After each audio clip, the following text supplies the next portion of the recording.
bacaan lantunan ayat suci Al-Quran oleh Ukhti Bia. Kepada Ukhti Bia dipersilakan. Terima kasih kesempatannya. Bismillahirrahmanirrahim. Assalamualaikum warahmatullahi wabarakatuh.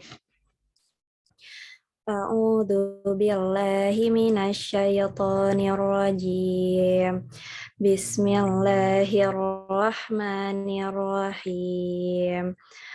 Yauma idzi yuwaffihimullahu dinahumul haqqa wa ya'lamuna annallaha huwal haqqul mubin. Al-khabithatu lil-khabithina wal-khabithuna lil-khabithat wat-tayyibatu lit-tayyibina wat-tayyibuna lit-tayyibat. Ulaika mubarra'una mimma yaqulun lahum maghfiratu wa rizqun karim. Pada hari itu, Allah menyempurnakan balasan yang sebenarnya bagi mereka, dan mereka tahu bahwa Allah Maha Benar, Maha Menjelaskan. Perempuan-perempuan yang keji untuk laki-laki yang keji, dan laki-laki yang keji untuk perempuan-perempuan yang keji pula. Sedangkan perempuan-perempuan yang baik untuk laki-laki yang baik, dan laki-laki yang baik untuk perempuan-perempuan yang baik pula. Mereka itu bersih dari apa yang dituduhkan orang. Mereka memperoleh ampunan dan rezeki yang mulia, yaitu surga. Shadaqallahul azim. Terima kasih. Assalamualaikum warahmatullahi wabarakatuh. Waalaikumsalam warahmatullahi wabarakatuh. Shadaqallahul azim. Terima kasih Ukhti Bia untuk pelantunan ayat suci Al-Qur'annya. Nah, sebelumnya nih, sebelum kita masuk ke talk show kita hari ini nih, aku mau sound check dulu nih ke peserta nih. Siapa tahu mau ada yang udah antusias banget. Mungkin untuk hari ini kira-kira para peserta nih ikut talk show hari ini tuh karena apa nih? Apakah karena sudah punya calon atau gimana nih? Boleh di kolom chat boleh Om Dik boleh.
Oh, nih udah ada yang jawab nih, katanya dari Ukti Windy. Saya sudah menikah, Kak, tapi masih butuh banyak ilmu dari Teh Karina. Insya Allah menyimak. Amin. Bismillah ya. Semoga dari talk show hari ini bisa menjadi istri yang semakin solihah. Amin.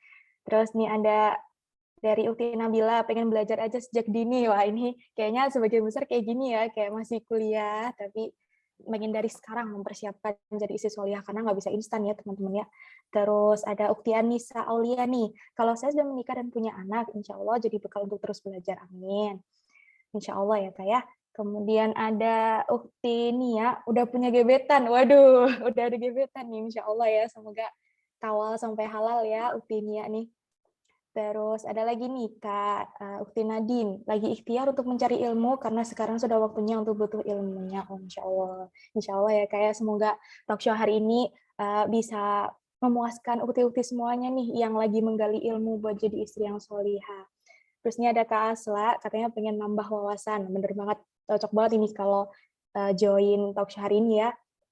Terus nih ada Ukti Resti belum menikah, oke. Terus ada Kak Dita, mengisi iman lagi supaya menjadi istri dan ibu yang lebih sabar lagi dalam menghadapi lika-liku dalam rumah tangga. Betul sekali. Terus ada Ukti Alwa, belum menikah dan pengen belajar dari sekarang, benar-benar. Insya Allah ya, kalau sudah punya niatan yang bagus nih, dari sekarang sudah mau nyicil, mempersiapkan jadi istri solihah, insya Allah nanti kalau sudah waktunya, udah jadi istri solihah yang matang. Amin. Terus ini ada Kak Ida, kalau hilal jodohnya belum terlihat, oke. Tapi semangat untuk mempersiapkan diri dan memataskan diri, serta menuntut ilmu itu wajib. Benar banget ini, benar-benar banget. Terus ada lagi nih, mana nih? Oh, udah selesai. Oh, jadi ternyata ada juga ya, ternyata yang sudah menikah, sudah menjadi istri, tapi masih mau belajar lagi untuk jadi istri yang solihah, dan sebagian besar sih masih ini ya kayaknya, masih kuliah atau masih belum belum belum menikah gitu, tapi sudah mau mempersiapkan dari sekarang nih, Masya Allah.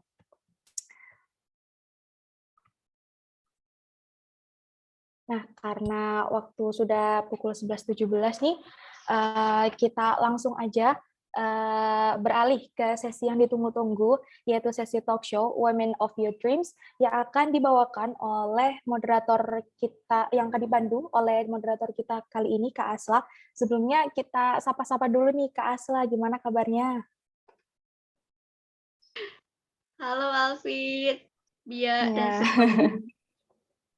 Udah siap nih kamu mandu talk show menjadi istri solihah hari ini nih, gimana nih? Persiapannya apa aja nih? Insya Allah lah ya. Insya Allah lah ya. Pasti siapin dulu mental gitu kan. Takutnya ada suatu hal yang ternyata berlainan gitu. Berlainan. Siap-siap. Maksudku kayak prinsip-prinsip nikah kita gitu. Nikah kita. Oh. Aduh. Ya pokoknya Bisa. siap-siap aja gitu guys. Ya, Ini benar-benar. kita sambil menunggu pembicara juga kan ya. Yap, betul sekali. Jadi Sabila buat teman-teman, Sabi buat nyiapin makanannya gitu kan, barangkali nanti sampai jam 1 lapar gitu kan, bisa Lapar buat nanti. bener banget. Bener. Atau minumannya gitu kan, takutnya nanti dehidrasi. Karena kita belum punya ayang, gak ada yang gak semuanya ya, maaf. Ada yang udah punya ayang. Gak ada hubungannya kayak. Iyalah, kita bincang-bincang dikit lah, sambil nunggu dulu pembicaranya. Iya, benar-benar. Kira-kira aku pengen tahu dong, ini dari univ mana aja nih? Atau dari mana gitu asalnya? Boleh chat di komen. Alfit, kamu dari mana, Fit? Aku dari Kediri, Kak. Wih, Masya Allah. Jauh ya? Iya, lumayan. Ya jauh sih. Oh, di sini ada Ada Medan. nih, ada dari Ah, Medan. ada Medan. Halo, Volban. Wih, Riau. Bandung, tapi Dari asal Jogja. Bekasi. Oke. Di Ada Padang. Banyumas. Wow. Daya Luhur. Jauh ya? Daya Luhur tuh di mana? Mahasiswa UPI.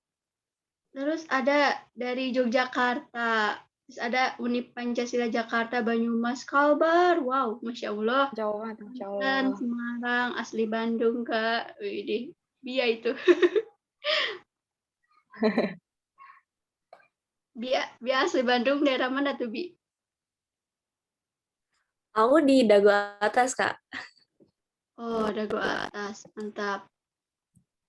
Mungkin aku juga mau ini sih, mau ngomong gitu buat teman-teman, ajakin lagi teman-teman yang lainnya biar bisa tambah banyak gitu kan. Jadi nanti kalau kalian lagi ngobrol gitu kan, jadi nggak ngobrolin si doi doang gitu, tapi ngobrolin, ih aku waktu itu ikutan talk show di Anissa loh, katanya ngebahas tentang nikah-nikah, gitu kan. Jadi ngobrolnya lebih bermanfaat gitu kan. Jadi lebih berbobot gitu ketika ngobrol. Iya loh di talk show Anissa, misalkan kalian ngobrolnya kayak gitu kan, jadi terdengar lebih wah gitu. Iya gak sih, cewek-cewek Iya, tuh nggak hanya ngobrolnya. ngobrolin gebetan mulu ya kayak, tapi Nah, iya. ngobrolin bekal nih. Biarkan udah ada gebetan nih, siapa tahu jodohnya gitu kan, kita nggak tahu ya kan ya.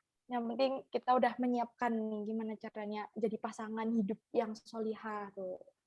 Nah, bener banget. Wah, ini udah ada pembicaranya ya. Assalamualaikum Teh Karin. Belum mulai sih.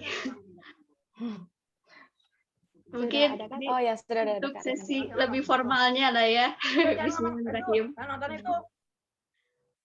Waalaikumsalam warahmatullahi wabarakatuh. Halo Kak. belum kenalan kok, moderator juga. Oh iya, Lagi mengulur waktu kita teh, mantap. Masih Mohon Teh Karin maaf ya, sebelumnya udah mau hadir. saya miskom sama suami. Jadi tadi santai-santai aja, ternyata jam 11.10 ya harusnya ya. Gak apa-apa Kak. Nggak apa-apa, Makasih Kak. banyak Kakak udah menyempatkan. Oke deh, karena berhubung pembicaranya sudah hadir, jadi aku izin kenalin dulu diri lah ya. Seperti username di sana, nama aku Asla Radatul Rohmah, atau bisa dipanggil Asla, dari Fisika ITB 2019. Nah, di sini insya Allah aku akan memandu kegiatan Anissa Day keempat ini yang berjudul Woman of Your Dreams, gitu kan, bersama dengan pembicara kita, Teh Karin. Akrabnya dipanggil Teh Karin kan ya. Nah, sebelum masuk ke acara inti nih, kayaknya kita belum afdol kalau belum tahu kayak apa sih track record hidupnya Teh Karin. Jadi, aku izin membacakan dulu nih biodata singkat dari Teh Karin. Jadi, Teh Karin ini memiliki nama panjang Karina Hakman Bekom Embos. Embas berarti ya, Teh. Atau akrab dipanggil Karin. Nah, beliau ini lahir pada tahun 1989. Pada tahun 2009 sampai 2013, beliau menempuh pendidikan S1 Bachelor of Commerce di University of Auckland, New Zealand, dan mendapatkan gelar BCom. Lalu, beliau juga merupakan penerima beasiswa S1 New Zealand Education. Tak hanya itu, pada tahun 2014 sampai 2017, beliau melanjutkan pendidikan S2 Master of Business di Monash University, Melbourne, Australia, dan mendapatkan gelar MBAS. Jurusan yang beliau tekuni adalah Managing Human Capital dengan bidang riset yang digeluti adalah Work-Life Balance. Beliau juga merupakan penerima beasiswa S2 LPDP-RI. Terus aktivitasnya sekarang nih, jadi beliau adalah istri dan ibu homeschooler dari 3 orang anak yang berusia 7 tahun, 6 tahun, dan 3 tahun. Selain itu, beliau juga merupakan seorang penulis. Nah, buat teman-teman nih yang pengen tahu info lengkapnya di Teh Karin ini, boleh banget buat cek IG-nya di @karina_akman. Gitu, teman-teman.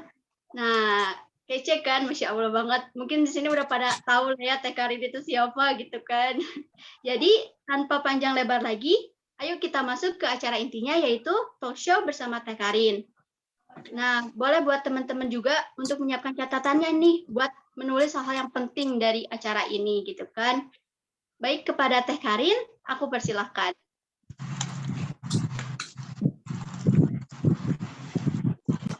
Ya, moderatornya siapa ini Asla?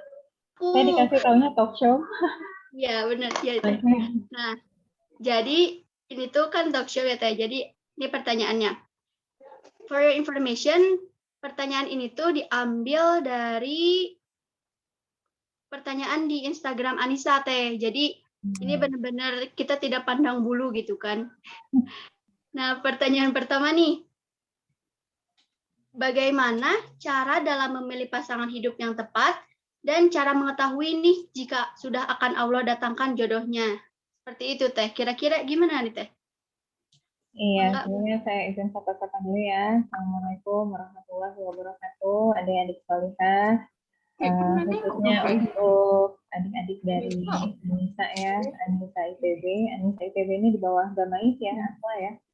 Gamais ini rohis untuk S1 di ITB ya. Oke, dan juga ahlan wa sahlan kalau misalnya ada para peserta yang lain ya. Dan kita juga mau mengucapkan terima kasih banyak untuk seluruh panitia penyelenggara kegiatan kita. Mudah-mudahan kegiatan kita bisa menjadi barokah.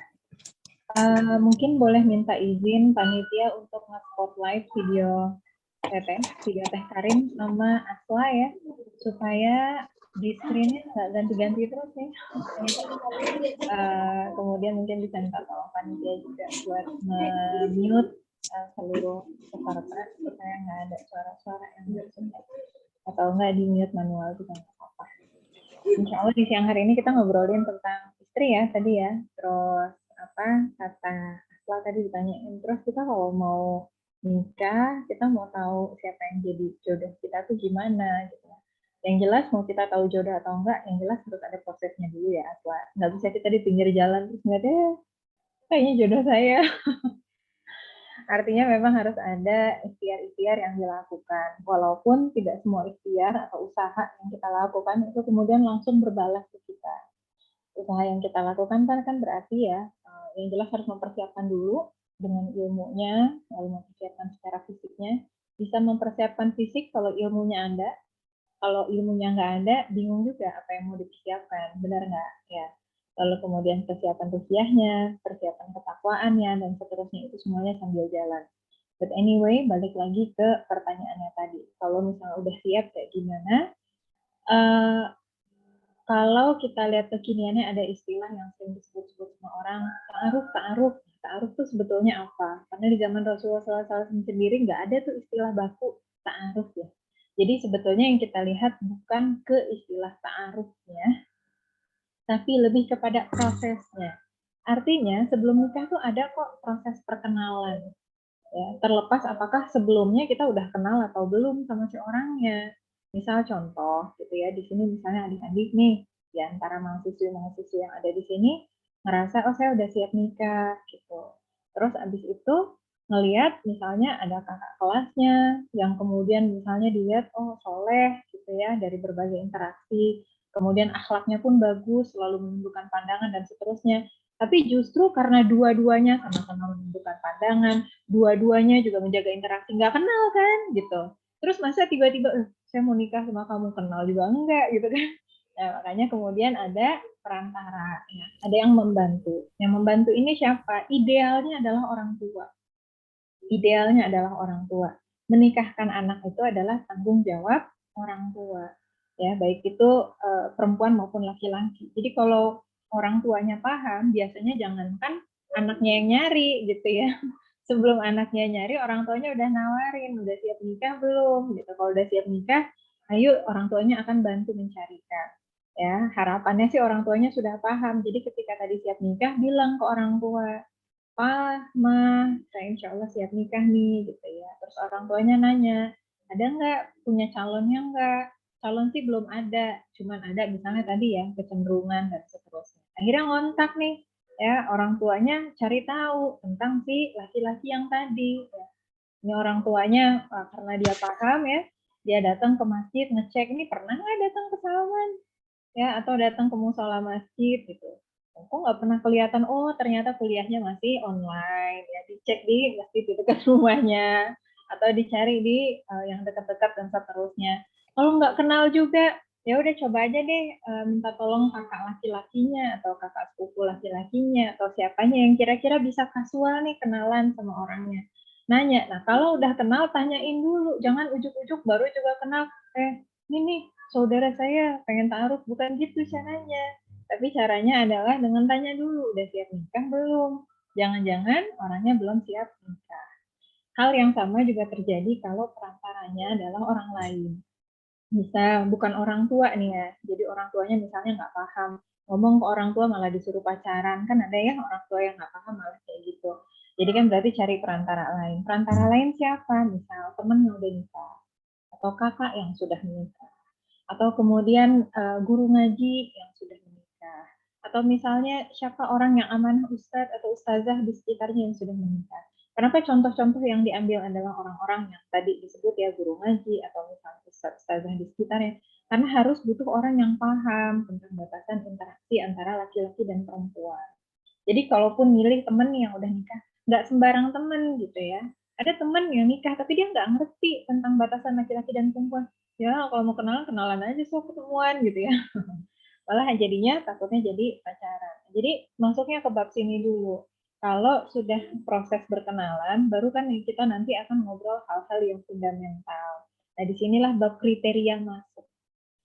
Katanya di dalam Islam kita kalau apa-apa milih yang paling baik agamanya ya Teh. Itu benar. Karena kata Rasulullah Shallallahu Alaihi Wasallam gitu ya, cara kita memilih jodoh, ini kan tadi pertanyaan tentang gimana sih cara kita tahu siapa jodoh kita. Kita punya kesempatan untuk memilih. Ya. Jadi nggak tiba-tiba tring langsung muncul, oh ini nih jodoh kamu gitu ya. Ada ikhtiar, ada usaha. Usahanya apa? Kita bisa memilih. Memilihnya berdasarkan apa? Yang pertama tadi berdasarkan agamanya. Jadi dulu Rasulullah SAW ngasih nasihat, perempuan itu dinikahi karena 4 hal. Karena kecantikannya, parasnya, karena hartanya, karena keturunannya, karena agamanya. Pilihlah yang terakhir. Ya. Kalau mau beruntung tuh pilih yang terakhir. Yang lebih utama adalah memilih seseorang berdasarkan agamanya. Karena apa yang dicari dari ketiga hal tadi, ini hikmah dari hadis ya, kata para ulama, apa yang dicari dari ketiga hal tadi itu akan terpenuhi kalau agamanya baik. Dan hadis ini juga berlaku bagi perempuan yang mau memilih laki-laki. Dari parasnya, dari hartanya, dari keturunannya, dari agamanya, yang menjadi faktor fundamental bagi kita memilih calon suami, memilih calon ayah bagi anak-anak kita adalah agamanya. Contoh ya, kalau ada orang memilih paras, kenapa orang memilih paras? Karena katanya, oh supaya bisa jatuh cinta, supaya nanti karena dia ganteng, jadi suka bisa nempel terus, bisa awet cintanya, kata siapa. Berapa banyak pasangan laki-laki dan perempuan dua-duanya ganteng, cantik, pisah juga, cerai juga, berantem juga, pernikahannya juga. Karena cinta itu datangnya dari Allah. Yang bilang, iya dong, kita tuh harus milih itu berdasarkan hartanya, gajinya, lihat dulu gajinya berapa, bisa ngasih rumah segede apa, punya mobil atau enggak. Kenapa orang mencari harta? Katanya untuk mencari kenyamanan, supaya hidupnya nyaman, supaya nanti bisa mendidik anak-anak dengan baik, bener nggak? Supaya nanti bisa dapat rezeki begini, begitu, dan seterusnya. Emang rezeki datang dari suami? Ternyata rezeki datangnya dari Allah. Ya. Ada orang kaya raya dan seterusnya, tapi kemudian hidupnya sempit banget. Kenapa? Karena ternyata nggak pernah bersyukur. Padahal rumahnya besar, mobilnya banyak. Ya. Jadi kalaupun suaminya banyak harta, tapi kemudian agamanya nggak bagus, dia nggak akan jadi orang yang bersyukur. Dan rumah ngomel-ngomel aja terus. Gagal tender ini, proyek ini gagal. Oh ini gaji nggak naik, nggak jadi dipromosiin. Padahal udah lebih dari cukup. Ya. Yang ketiga tadi alasan memilih berdasarkan keturunan. Kenapa ada yang orang cari keturunan? Zaman dulu keturunan itu menentukan kedudukan. Zaman sekarang keturunan suka menentukan networking, jaringan. Ya, anaknya ini dikenalin sama anaknya ini, koneksi luas gitu ya. Apa sih yang dicari dari koneksi? Boleh jadi ada orang mengejar popularitas, boleh jadi ada orang mengejar harta, boleh jadi orang mau mengejar prospek dan seterusnya. Balik lagi kepada konsep akidah, oh ternyata yang memberikan itu semuanya adalah Allah. Dan kalau agamanya bagus, mau dari keturunan manapun, dia akan senantiasa bisa memberikan yang terbaik sesuai dengan apa yang Allah berikan. Padahal kalau agamanya nggak bagus, keturunannya bagus, dia akan menggunakan apa yang dia dapatkan tadi untuk hal-hal yang nggak baik. Jadi kalau kita perhatikan, oh benar ya kata para ulama, kenapa Rasulullah SAW memerintahkan kita pilih agamanya? Karena dengan kita memilih agama sebagai yang utama, maka ketiga hal yang tadi, apa yang dicari dari tiga hal tadi itu bisa kerangkum semuanya. Jadi kalau misalnya kita mau tahu ini jodoh saya atau bukan, kembalikan lagi sama diri kita. Kita bisa milih loh, sama Allah dikasih kesempatan kita untuk memilih. Jodohnya yang mana? Dalil berkenaan ini juga didukung oleh salah satu ayat di dalam Al-Quran, di Quran Surah An-Nur ayat 26. Allah Subhanahu wa Ta'ala menyampaikan kepada kita, yang artinya adalah laki-laki yang baik adalah untuk perempuan yang baik, perempuan yang baik adalah untuk laki-laki yang baik. Laki-laki yang buruk adalah untuk perempuan yang buruk, atau bahasa terjemahan lepasnya keji. Perempuan yang keji adalah untuk laki-laki yang keji. Ayat ini sering kali dibahas ya oleh para asatizah untuk menunjukkan bahwa ternyata jodoh kita tuh bukan satu. Tapi jodoh kita itu boleh jadi ada banyak yang kemudian sama Allah SWT sudah dipersiapkan untuk kita, yang kalau kita ketakwaannya sekian ya kita dapatnya segitu gitu. Kalau kita kemudian jelek ya bakalan dapat jelek. Lalu kemudian dibahas lagi bahwa di dalam takdir kehidupan manusia, kata Allah Subhanahu wa Ta'ala, fa'alhamaha fujuraha wa taqwaha. Ya, dan diilhamkan kepada jiwa manusia itu jalan fujur dan jalan takwa. Inline, nyambung. Oh ternyata jodoh itu adalah pilihan kita. Tapi di dalam boundaries yang sudah ditetapkan oleh Allah Subhanahu wa Ta'ala. Klop, nggak ada pertentangan. Karena ada orang bilang, katanya teh jodoh udah ditetapkan sebelum kita lahir. Iya, Tapi ketetapan Allah itu peluangnya banyak banget. Kita nggak tahu ya. Ibaratnya nih, kalau kita rajin tahajud setiap malam, boleh jadi jodohnya A. Kalau kita bolong-bolong sholatnya, boleh jadi jodohnya B. Kalau kita nonton drakor terus, boleh jadi jodohnya C, gitu ya. Jadi ada berbagai pilihan-pilihan gitu ya dalam kehidupan kita yang itu nanti juga akan menentukan jodoh kita. Nah, tinggal pertanyaannya. Oke nih, udah menjalankan proses perkenalan, kita sudah mengikhtiarkan sebaik kita, lalu kemudian kita mau milih berdasarkan tadi ya, agama yang terbaik gitu misalnya ya. Gimana cara kita tahu ini jodoh kita? Itu datangnya dari kemantapan hati. Hati yang mantap. Ikhtiar yang dilakukan mendapatkan kemantapan hati apa? Yang pertama musyawarah, yang kedua istikharah. Musyawarah dengan siapa? Dengan orang tua, ya. Lalu kemudian dengan orang-orang yang mungkin terkait dengan itu atau kenal sama orangnya, tanya gimana pendapatnya.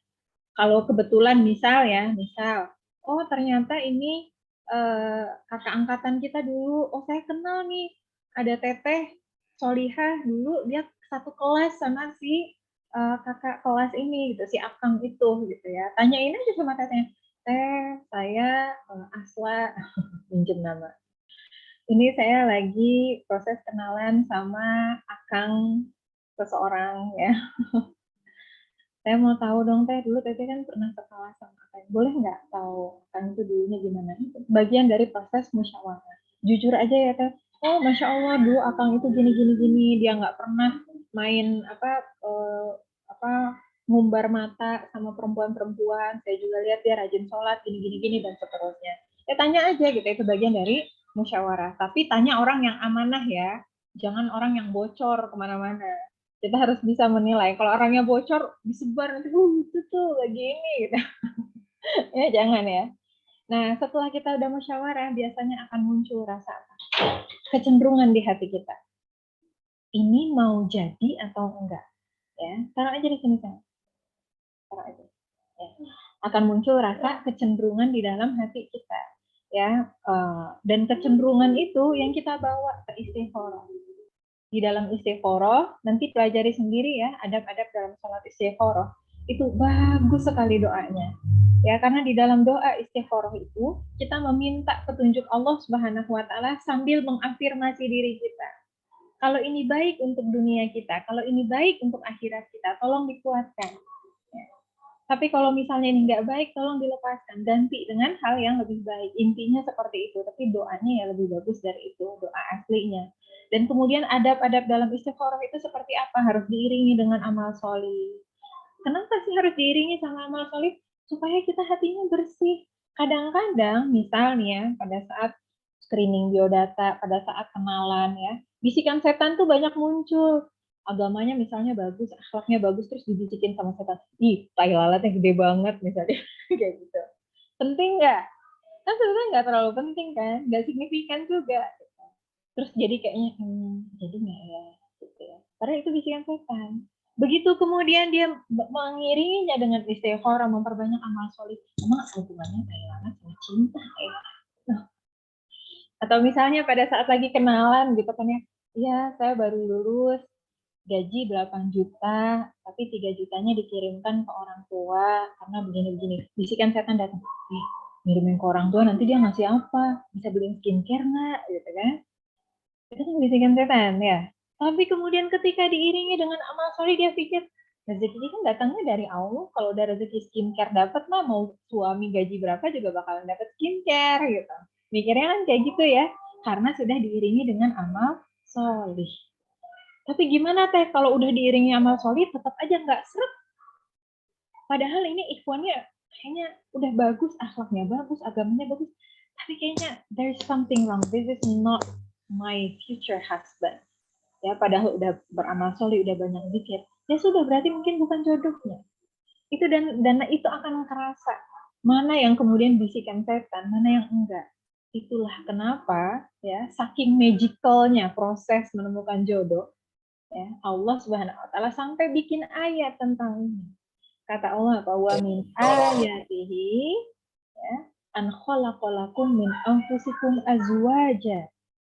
Di antara tanda-tanda kebesaran Allah adalah Allah menciptakan pasangan yang sejiwa, yang sejenis, yang kemudian dia itu makanya orang bilang sudah menemukan belahan jiwanya gitu ya, yang sehati, yang itu merupakan tanda-tanda kebesaran Allah. Dan ketika kita mengatakan tanda kebesaran Allah, perhatikan Quran surah Ar-Rum dari mulai ayat 19 sampai selesai yang bagian chunks itu tentang Allah cerita gimana sih Allah menciptakan bumi, Allah menciptakan petir, Allah menciptakan manusia dari tanah, Allah menciptakan hal-hal yang luar biasa tadi, lalu Allah bandingkan, Allah sandingkan. Termasuk salah satu bagian dari kebesaran Allah, Allah bikin kita berpasang-pasangan. Ya, dan ternyata itu termasuk tanda-tanda kebesaran Allah. Kenapa? Ini awalnya nggak kenal, kalaupun kenal juga nggak terlalu kenal-kenal banget karena nggak pacaran. Kok bisa? Kayaknya ini jodoh saya. Bismillah. Kayaknya ini jodoh saya.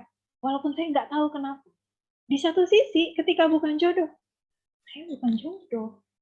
Nggak tahu kenapa. Padahal orangnya ganteng kok. Bahkan kata orang mirip Upa-Upa. Padahal orangnya gajinya gede kok. Itu karir dari cewek. Saya nggak tahu apa yang kurang. Yang jelas kayaknya ini bukan jodoh.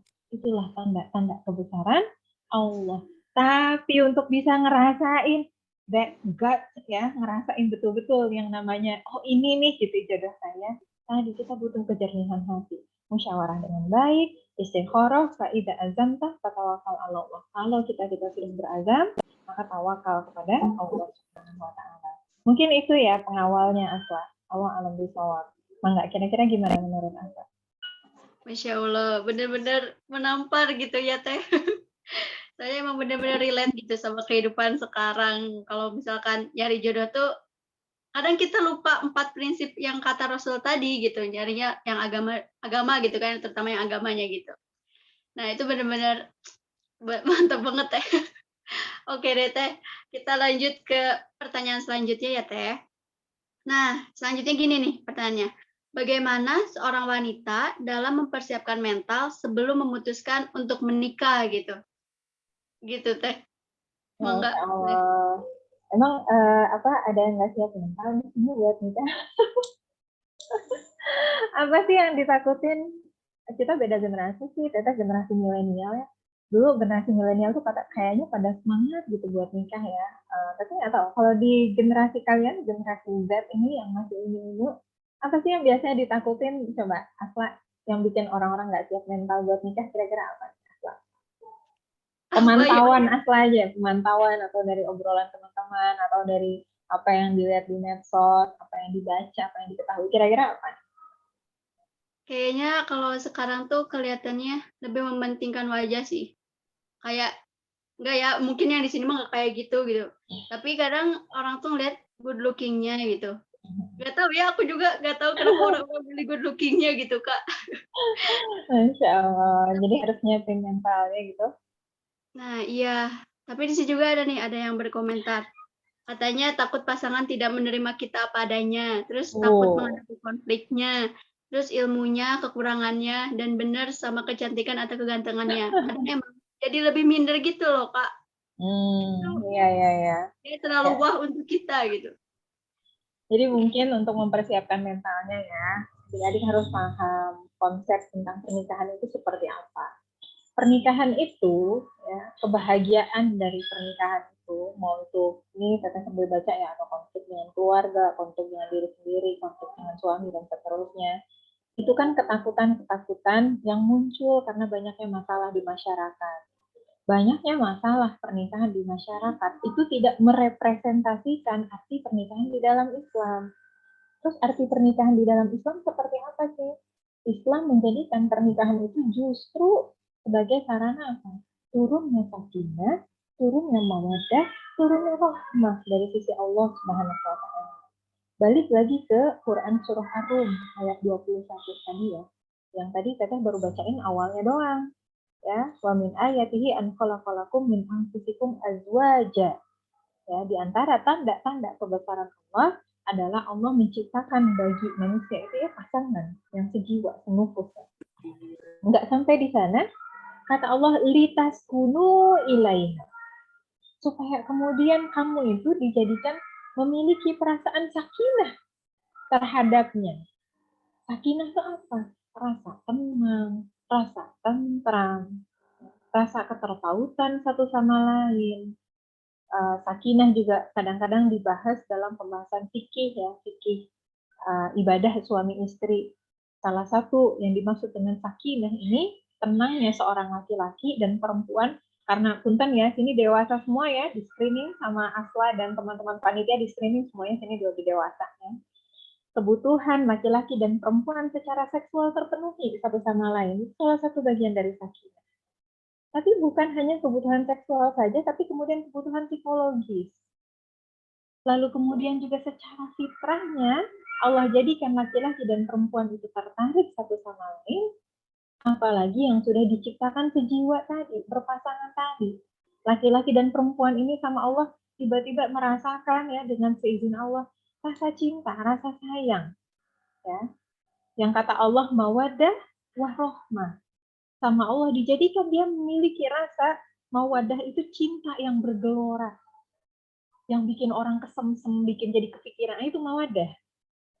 Rohmah itu rasa sayang yang menjadikan orang mau mengorbankan sesuatu, sekalipun itu kemudian mengorbankan dirinya. Pernah lihat nggak seorang suami yang kerja dari pagi sampai malam ya, supaya apa bisa memberikan nafkah bagi anak dan istrinya? Padahal istrinya siapa sih? Orang yang baru kenal mungkin 2 tahun yang lalu, tapi dia kasih makan, dia kasih pakaian, dia kasih skincare, dia kasih uang jajan. Bukan hanya itu, ya, tapi dia pun sayang, memperhatikan, itu rahmah. Sesuatu yang membuat kita ingin melakukan sesuatu bagi orang lain, rahmah bisa. Sama anak, emang siapa sih anak kalau kita pikir? Udah mah kita yang harus ngasih makan, kita yang harus ngurusin, kita yang harus ini, kita yang harus itu. Kenapa? Itulah rahmah. Sakinah, mawadah, rahmah, itu ternyata tidak turun karena paras, harta, atau keturunnya. Tapi diturunkan murni dari Allah Subhanahu wa Ta'ala. Maka konsep pernikahan ini jauh berbeda dengan fenomena-fenomena masalah masalah-pernikahan yang muncul di masyarakat. Ya, misalnya kita ngelihat ada suami yang menghujat istrinya, kan biasanya itu yang suka masuk di media ya.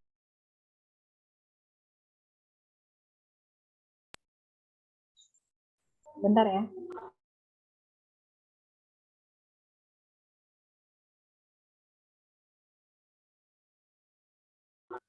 Ya, ngasih instruksi makanan dulu ke anak-anak. Ya. Jadi ternyata ya sakinah mawaddah rahmah itu hadir dengan itu semua. Jadi bukan dari apa-apa yang ditakutkan orang. Misalnya, aduh takut gimana ya, aku kurang cantik nih. Gimana kalau suami aku setelah 5 tahun nikah ternyata nggak suka lagi sama aku. Eventually, ya kita akan menyaksikan kalau kita menjalankan pernikahan semata-mata karena Allah, bertambahnya usia pernikahan itu bukan justru kemudian membosankan, bukan. Tapi justru semakin merekahkan mawadah. Mawadah tadi gelora cinta. Gelora cinta itu semakin merekah, semakin menggelorakan, semakin bikin naksir. Tapi tadi menjalankan pernikahan harus sesuai dengan syariat. Contoh, sama-sama menundukkan pandangan. Yang laki-laki dia menundukkan pandangan terhadap perempuan lain, yang perempuan dia menundukkan pandangan terhadap laki-laki lain. Suaminya makin lama makin ganteng, istrinya makin lama makin cantik. Sehingga rasa kita tadi takut tadi gitu ya, aduh gimana kalau ini hilang. Kenapa? Karena kita yakin cinta itu datangnya dari Allah Subhanahu wa Ta'ala.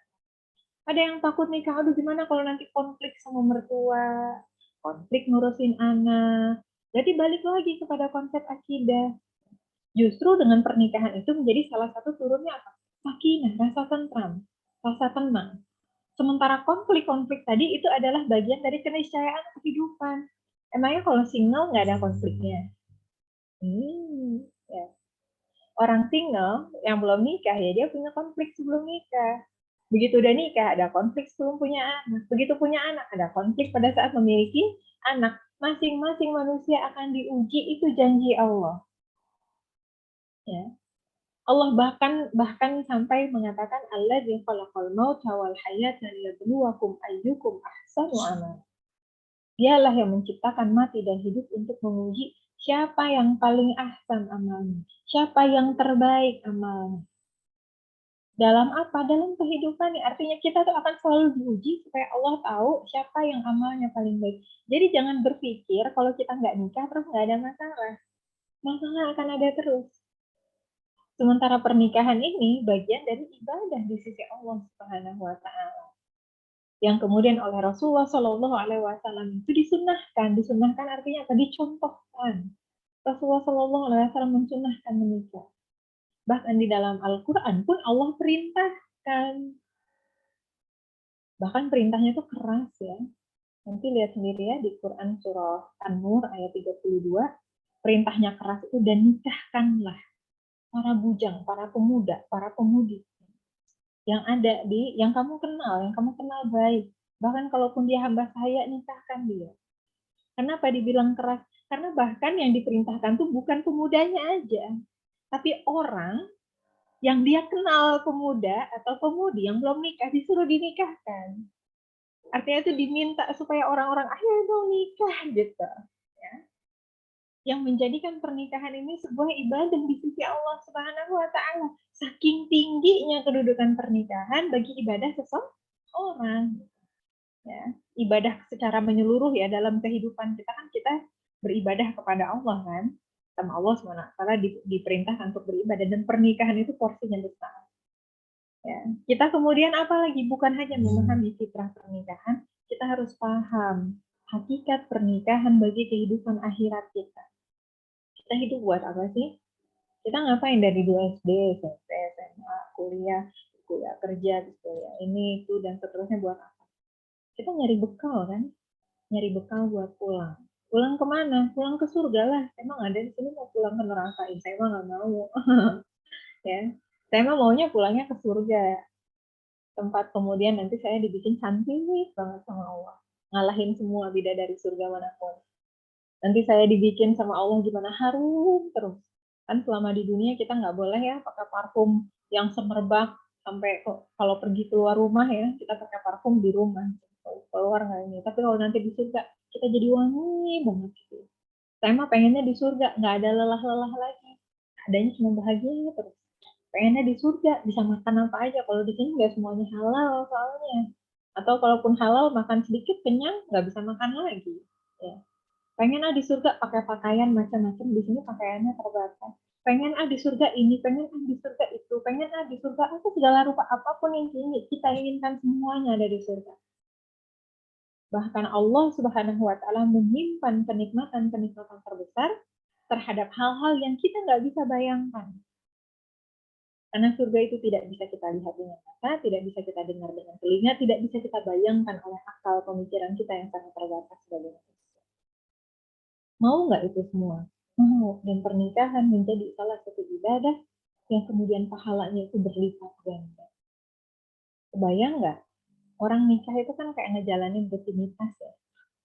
Memandang suami dengan cinta, pahala. Pahala. Dandan. Ya. Supaya kemudian suami kita berharap suami kita makin naksir sama kita. Ikhtiar kan? Walaupun itu mah dari Allah. Pahala nggak? Pahala. Punten ya, semuanya di sini sudah dikonfirmasi sama panitia, sudah dewasa. Ya. Bermesra dengan suami. Pahala nggak? Pahala. Itu rutinitas. Pahala every day is rewarding. Setiap hari kita dapat pahala. Dulu sebelum kita nikah, kita mau dandan dikit pas keluar rumah, baru juga ya. Kita mau ngelihat laki-laki, astagfirullahaladzim, tundukan pandangan. Kok barusan saya ngelihat 1 kali nggak sengaja, 2 kali ganteng banget gitu kan. Ya. Ngelihat teman pacaran, asik banget ya berduaan, gini gitu dan seterusnya. Kalau orang pacaran gimana? Susah. Pacaran sama suami, ibadah pahala. Bukan hanya itu, yang dulunya misalnya gitu ya, sendirian, semua amal-amal sendirian. Sekarang berdua sama suami, saling mengingatkan, saling memperbaiki, saling bersabar, saling bersyukur, mewujudkan mimpi peradaban bersama-sama, pahala semuanya. Bahkan ngobrolnya aja pahala. Dan bahkan, punten ya, orang zina kalau sebelum nikah, itu dosanya besar sekali. Tapi hubungan pun kan ya, ibadah suami istri itu ibadah, pahalanya pun besar sekali. Jadi luar biasa potensi pahalanya. Belum lagi kalau punya anak. Anak itu adalah sedekah jariyah kita. Kita didik mereka dari mulai mereka di dalam kandungan kita, di dalam perut kita pada saat kita hamil, sampai dengan mereka lahir, sampai dengan mereka tumbuh besar. Kita ajarin mereka ABCD, kita ajarin mereka abatasa, kita ajarin mereka bicara, kita ajarkan mereka Allah, Rasulullah, Al-Quran, dan seterusnya. Lalu seumur hidup mereka beramal dengan ilmu yang kita berikan. Kita udah wafat, tapi kemudian pahala kita tetap jalan. Kenapa? Karena anak kita setiap hari mengamalkan apa-apa yang dulu kita ajarkan. Bahkan ketika kita wafat sekalipun, every day is rewarding. Gimana kemudian itu nggak jadi motivasi? Mau nggak sih kita dapat kayak gitu? Kalau buat saya ya, ketakutan-ketakutan yang tadi, nggak ada apa-apanya dibandingkan dengan janji pahala dan janji surga yang Allah berikan kepada kita. Tentunya motivasi kayak gini, visi yang besar kayak gini, ini kan visinya besar ya, melampaui ruang dan masa gitu. Itu harus dijaga. Karena kadang-kadang kalau nggak dijaga, semangat sesaat terus udah mundur. Semangat sesaat itu udah mundur gitu ya. Dijaganya apa? Dijaga dengan takwa. Makanya salah satu bagian penting dalam persiapan pernikahan adalah bagaimana seorang muslimah dan seorang muslim tahap demi tahap dia meningkatkan ketakwaannya di sisi Allah Subhanahu wa taala.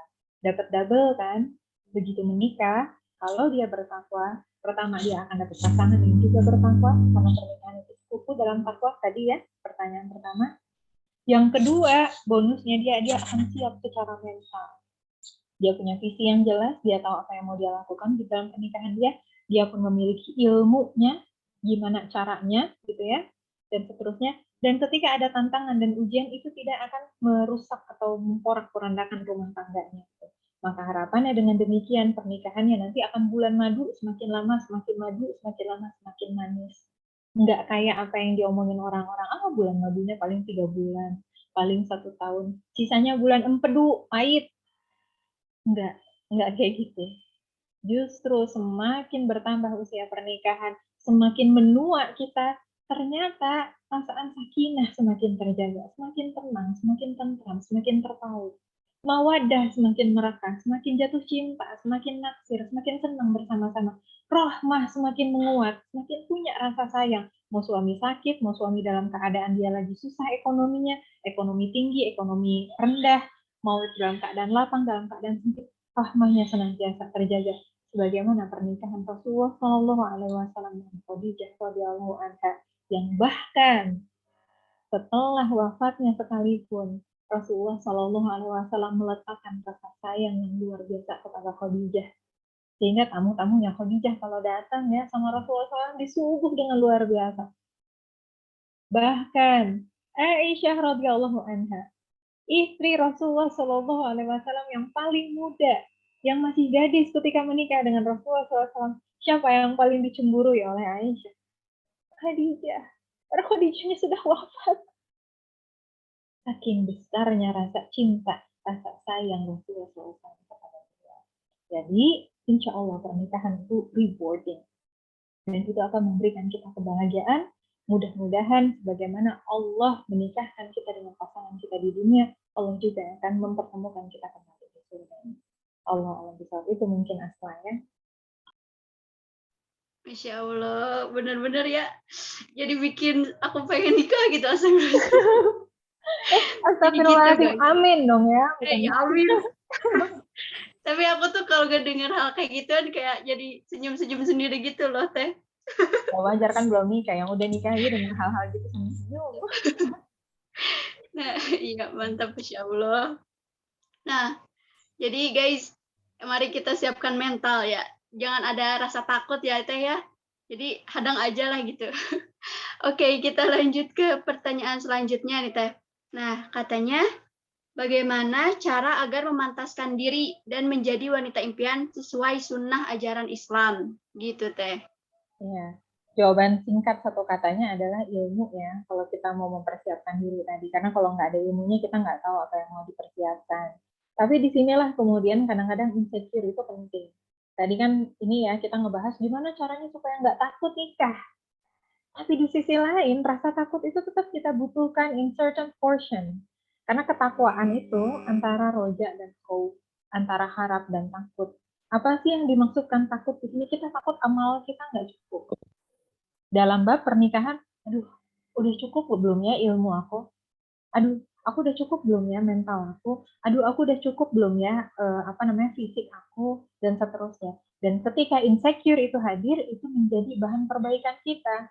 Jadi bukan malah oh ya udahlah kalau gitu nggak jadi nikah, bukan. Tapi karena kita tahu kita insecure nih, kita insecure sama ilmu kita misalnya. Terus kalau jadi istri tanggung jawabnya gimana ya? Kita belajar oh ini tanggung jawab istri. Oh ini haknya istri. Aduh nanti gimana ya kalau aku udah nikah masih bisa berkarir nggak ya? Karena dia insecure, akhirnya dia nyari tahu kan. Nyari taunya jangan dari website feminis, jangan dari website feminisme dan seterusnya, atau dari workshop-workshop itu balik lagi ke Quran. Bagaimana pandangan Al-Quran atau bagaimana pandangan Islam misalnya ya tentang perempuan berkarir surga gitu kan. Kita jadi tahu oh ternyata di dalam Islam tuh banyak ya sahabat-sahabat yang dia punya karir di ranah profesional. Oh ternyata di dalam Islam itu kita diajarkan untuk seimbang ya antara karya di masyarakat dengan keluarga, dengan hak diri sendiri, dengan ini, dengan itu dan seterusnya. Akhirnya kita semakin kaya. Kita insecure tentang fisik misalnya.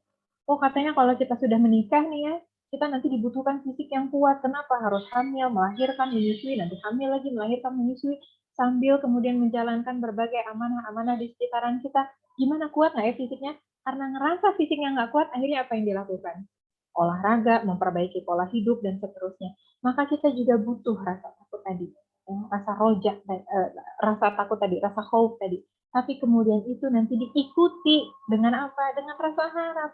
Ya Allah, ini nih usaha yang bisa aku lakukan. Maka aku kemudian bertawakal kepada Engkau. Kita usaha optimal, hasilnya kita serahkan kepada Allah Subhanahu wa Ta'ala. Dan itu bukan pekerjaan 1-2 hari. Nggak bisa misalnya hanya dari 1-2 kajian, oh udah nih udah siap nikah. Ya. Emangnya udah hafal 30 juz Al-Quran? Emangnya udah mengkaji 30 juz Al-Quran? Emangnya udah selesai sirah Rasulullah SAW? Emangnya itu udah beres fikih wanita? Emangnya itu udah beres bab parenting? Banyak banget. Dan itu kadang-kadang dibantu dengan rasa insecure kita. Tetapi harapannya, baik dalam keadaan kita takut, ataupun dalam keadaan kita confident, ataupun dalam keadaan kita sangat-sangat optimis, kita senantiasa menambah ilmu itu karena ilmu Allah sangat-sangat luas. Akan selalu ada hal yang perlu kita pelajari, dan bukan hanya kita pelajari, jangan kayak orang Yahudi ya, cuma dipelajari tapi nggak diamalkan, gitu ya. Tapi kita juga perlahan demi perlahan kita coba amalkan apa-apa yang bisa kita amalkan. Kita latih apa-apa yang bisa kita latih, supaya pada saat jodoh kita datang, dan ketetapan jodoh itu kan datang dari Allah ya, nggak nunggu kita siap atau enggak. Nah ini satu hal yang kadang-kadang orang mikir, oh mungkin aku belum nikah karena aku belum siap. Padahal jodoh itu sudah ditetapkan oleh Allah, kalau siap ataupun enggak, begitu dia datang, ya dia datang. Makanya kita suka ngelihat kadang-kadang, ini ada orang sholat 5 waktu aja enggak, kok dia nikah ya? Ya kalau jodohnya udah datang, ya udah dia datang gitu. Tapi ya jodohnya akan serupa sama dia gitu. Kalau dia nggak sholat 5 waktu, ya jodohnya juga typically more or less juga akan seperti itu gitu kan ya. Nah, kalau misalnya kita sudah mempersiapkan lebih awal pada saat jodoh kita datang, bukan hanya kemudian kita siap tadi ya, bisa mempersiapkan diri, tetapi juga jodoh kita kualitasnya insya Allah juga adalah orang-orang yang mempersiapkan. Mungkin singkatnya gitu, awal. Jawab nggak kira-kira? Dijawab Kak, Masya Allah mantap. Jadi gitu ya, kalau jodoh tuh tiba-tiba datang, makanya kita harus siap, selalu siap guys. Bisa jadi besok tiba-tiba ada yang datang ke rumah kan, nggak ada yang tahu. Nggak ada, bercanda. Itu beneran loh. Tahun iya. lalu, kalau nggak salah ya, tahun lalu kakak ingat banget, ada yang konsultasi bahwa jadi dia itu maksudnya dia kalau saya tingkat akhir belum ada rencana nikah, belum ada rencana apa-apalah. Terus ternyata tiba-tiba ada laki-laki gitu ya, laki-laki muslim dan seterusnya minta nomor orang tuanya, bukan minta nomor dia. Minta nomor orang tuanya. Dan ini teman sekelas kayak di pelatihan kayak gitulah. Jadi bahkan bukan teman kuliah loh. Teman sekelas di pelatihan dan seterusnya, langsung kontak orang tuanya dan ternyata dia datang. Itu orang luar kota, kebayang nggak? orang luar kota datang ke rumah orang tuanya dalam keadaan dia nggak ada di rumah. Si Ahwat itu nggak ada di rumah. Dan Ahwatnya bukan yang kemudian kayak artis gitu ya, sampai dikejar-kejar, bukan gitu ya. Ahwat biasa, Ahwat gitu ya, maksudnya biasa. Terus datang ke rumah mau kenal tentang dia. Jadi mau kenalan sama si Ahwat ini lewat orang tuanya. Seorang tuanya langsung nanya aja, emang udah siap nikah? Ya kalau dari apa yang tadi si Ikhwannya intinya siap nikah, katanya ya udah kalau siap nikah sekalian aja lamaran gitu. Karena orang tuanya paham. Langsung dilamar pada saat itu. Waduh, Masya Allah ya. Itu Masya Kalian Allah. Si Ahwat tadi ya pokoknya panik biasa ya, panik attack karena nggak prepare kan sebelumnya kan. Tapi memang insya Allah lah Ahwatnya solihah, dia hafizoh soalnya. Dia hafizoh 30 juz. Terus konsultasi ke saya ya, saya bilangin kalau dirasa sudah musyawarah, yakin, istikharah juga mantap, orang tua setuju, ya udah mah nggak lama setelah itu ya udah kemudian nikah. Itu dalam kurun waktu 1 tahun kehidupannya berubah dari seorang muslimah gadis menjadi seorang istri, lalu kemudian sekarang udah punya anak. speechless Jadi jodoh, banget. Masya Allah. jodoh kalau udah datang memang Masya Allah gitu. Kan di ITB ada dulu kisah fenomenal di ITB. Dikenal sama Teh Patra nggak? Teh Yuria Cleopatra, pernah dengar nggak namanya? Iya, iya Beliau pernah. dulu teknik sipil ITB, saya nggak tahu angkatan berapa, tapi yang jelas beliau usianya sekitar 11 tahun di atas saya. Berarti tahun ini beliau usia 44 tahun ini ya. Anaknya kuliah di ITB juga. Mungkin baru lulus kali ya, Afra namanya. Nah dulu ceritanya Teh Patra, semester 1 teknik sipil ITB, siapa yang membayangkan bakal nikah? Nah, kita nggak kebayang kan. Mending kalau jurusannya apa gitu ya, yang nggak terlalu sipil. Ini teknik sipil.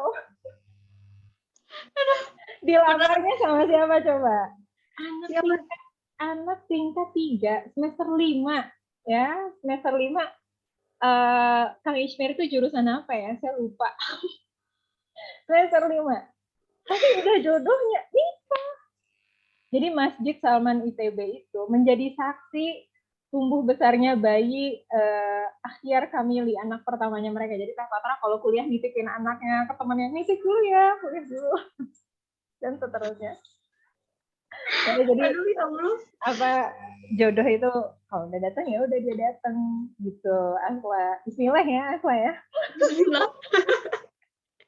Berarti walau ditarget, ya target gitu kan, mau nikahnya kapan, ya kalau udah datang aja gitu ya Teh ya. Ya, kita bikin target, bikin rencana sesuai harapan kita gitu ya. Tapi kita tawakal sama Allah. Jodoh itu datangnya bisa lebih cepat, bisa lebih lambat. Yang manapun itu kita yakin Allah SWT yang tahu yang terbaik buat kita. Insya Allah ya. Bismillah Teh. Aduh. Oke, kita lanjut ya. Ke pertanyaan selanjutnya gini katanya. Bagaimana batasan memiliki rasa sebelum pernikahan? Jadi kayak perasaan gitu sebelum pernikahan gitu Teh. Selama kemudian rasa itu tidak menimbulkan maksiat ya, dan rasa itu kita kelola dengan baik.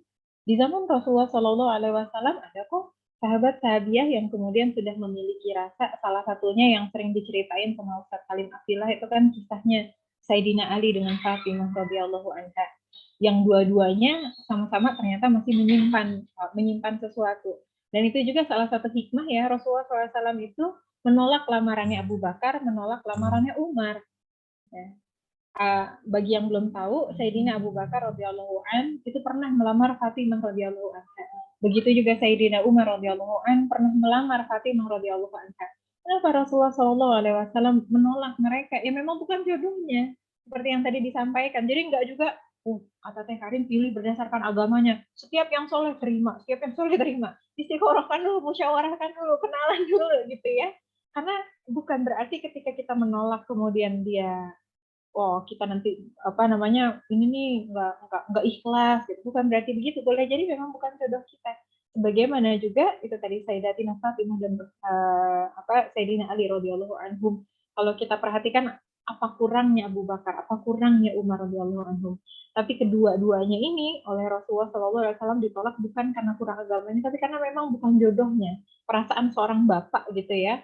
ini bukan jodoh anak saya gitu ya. Tapi kemudian ketika Sayyidina Ali bin Abi Thalib yang melamar Fatimah radhiyallahu anha diterima oleh Rasulullah Shallallahu Alaihi Wasallam.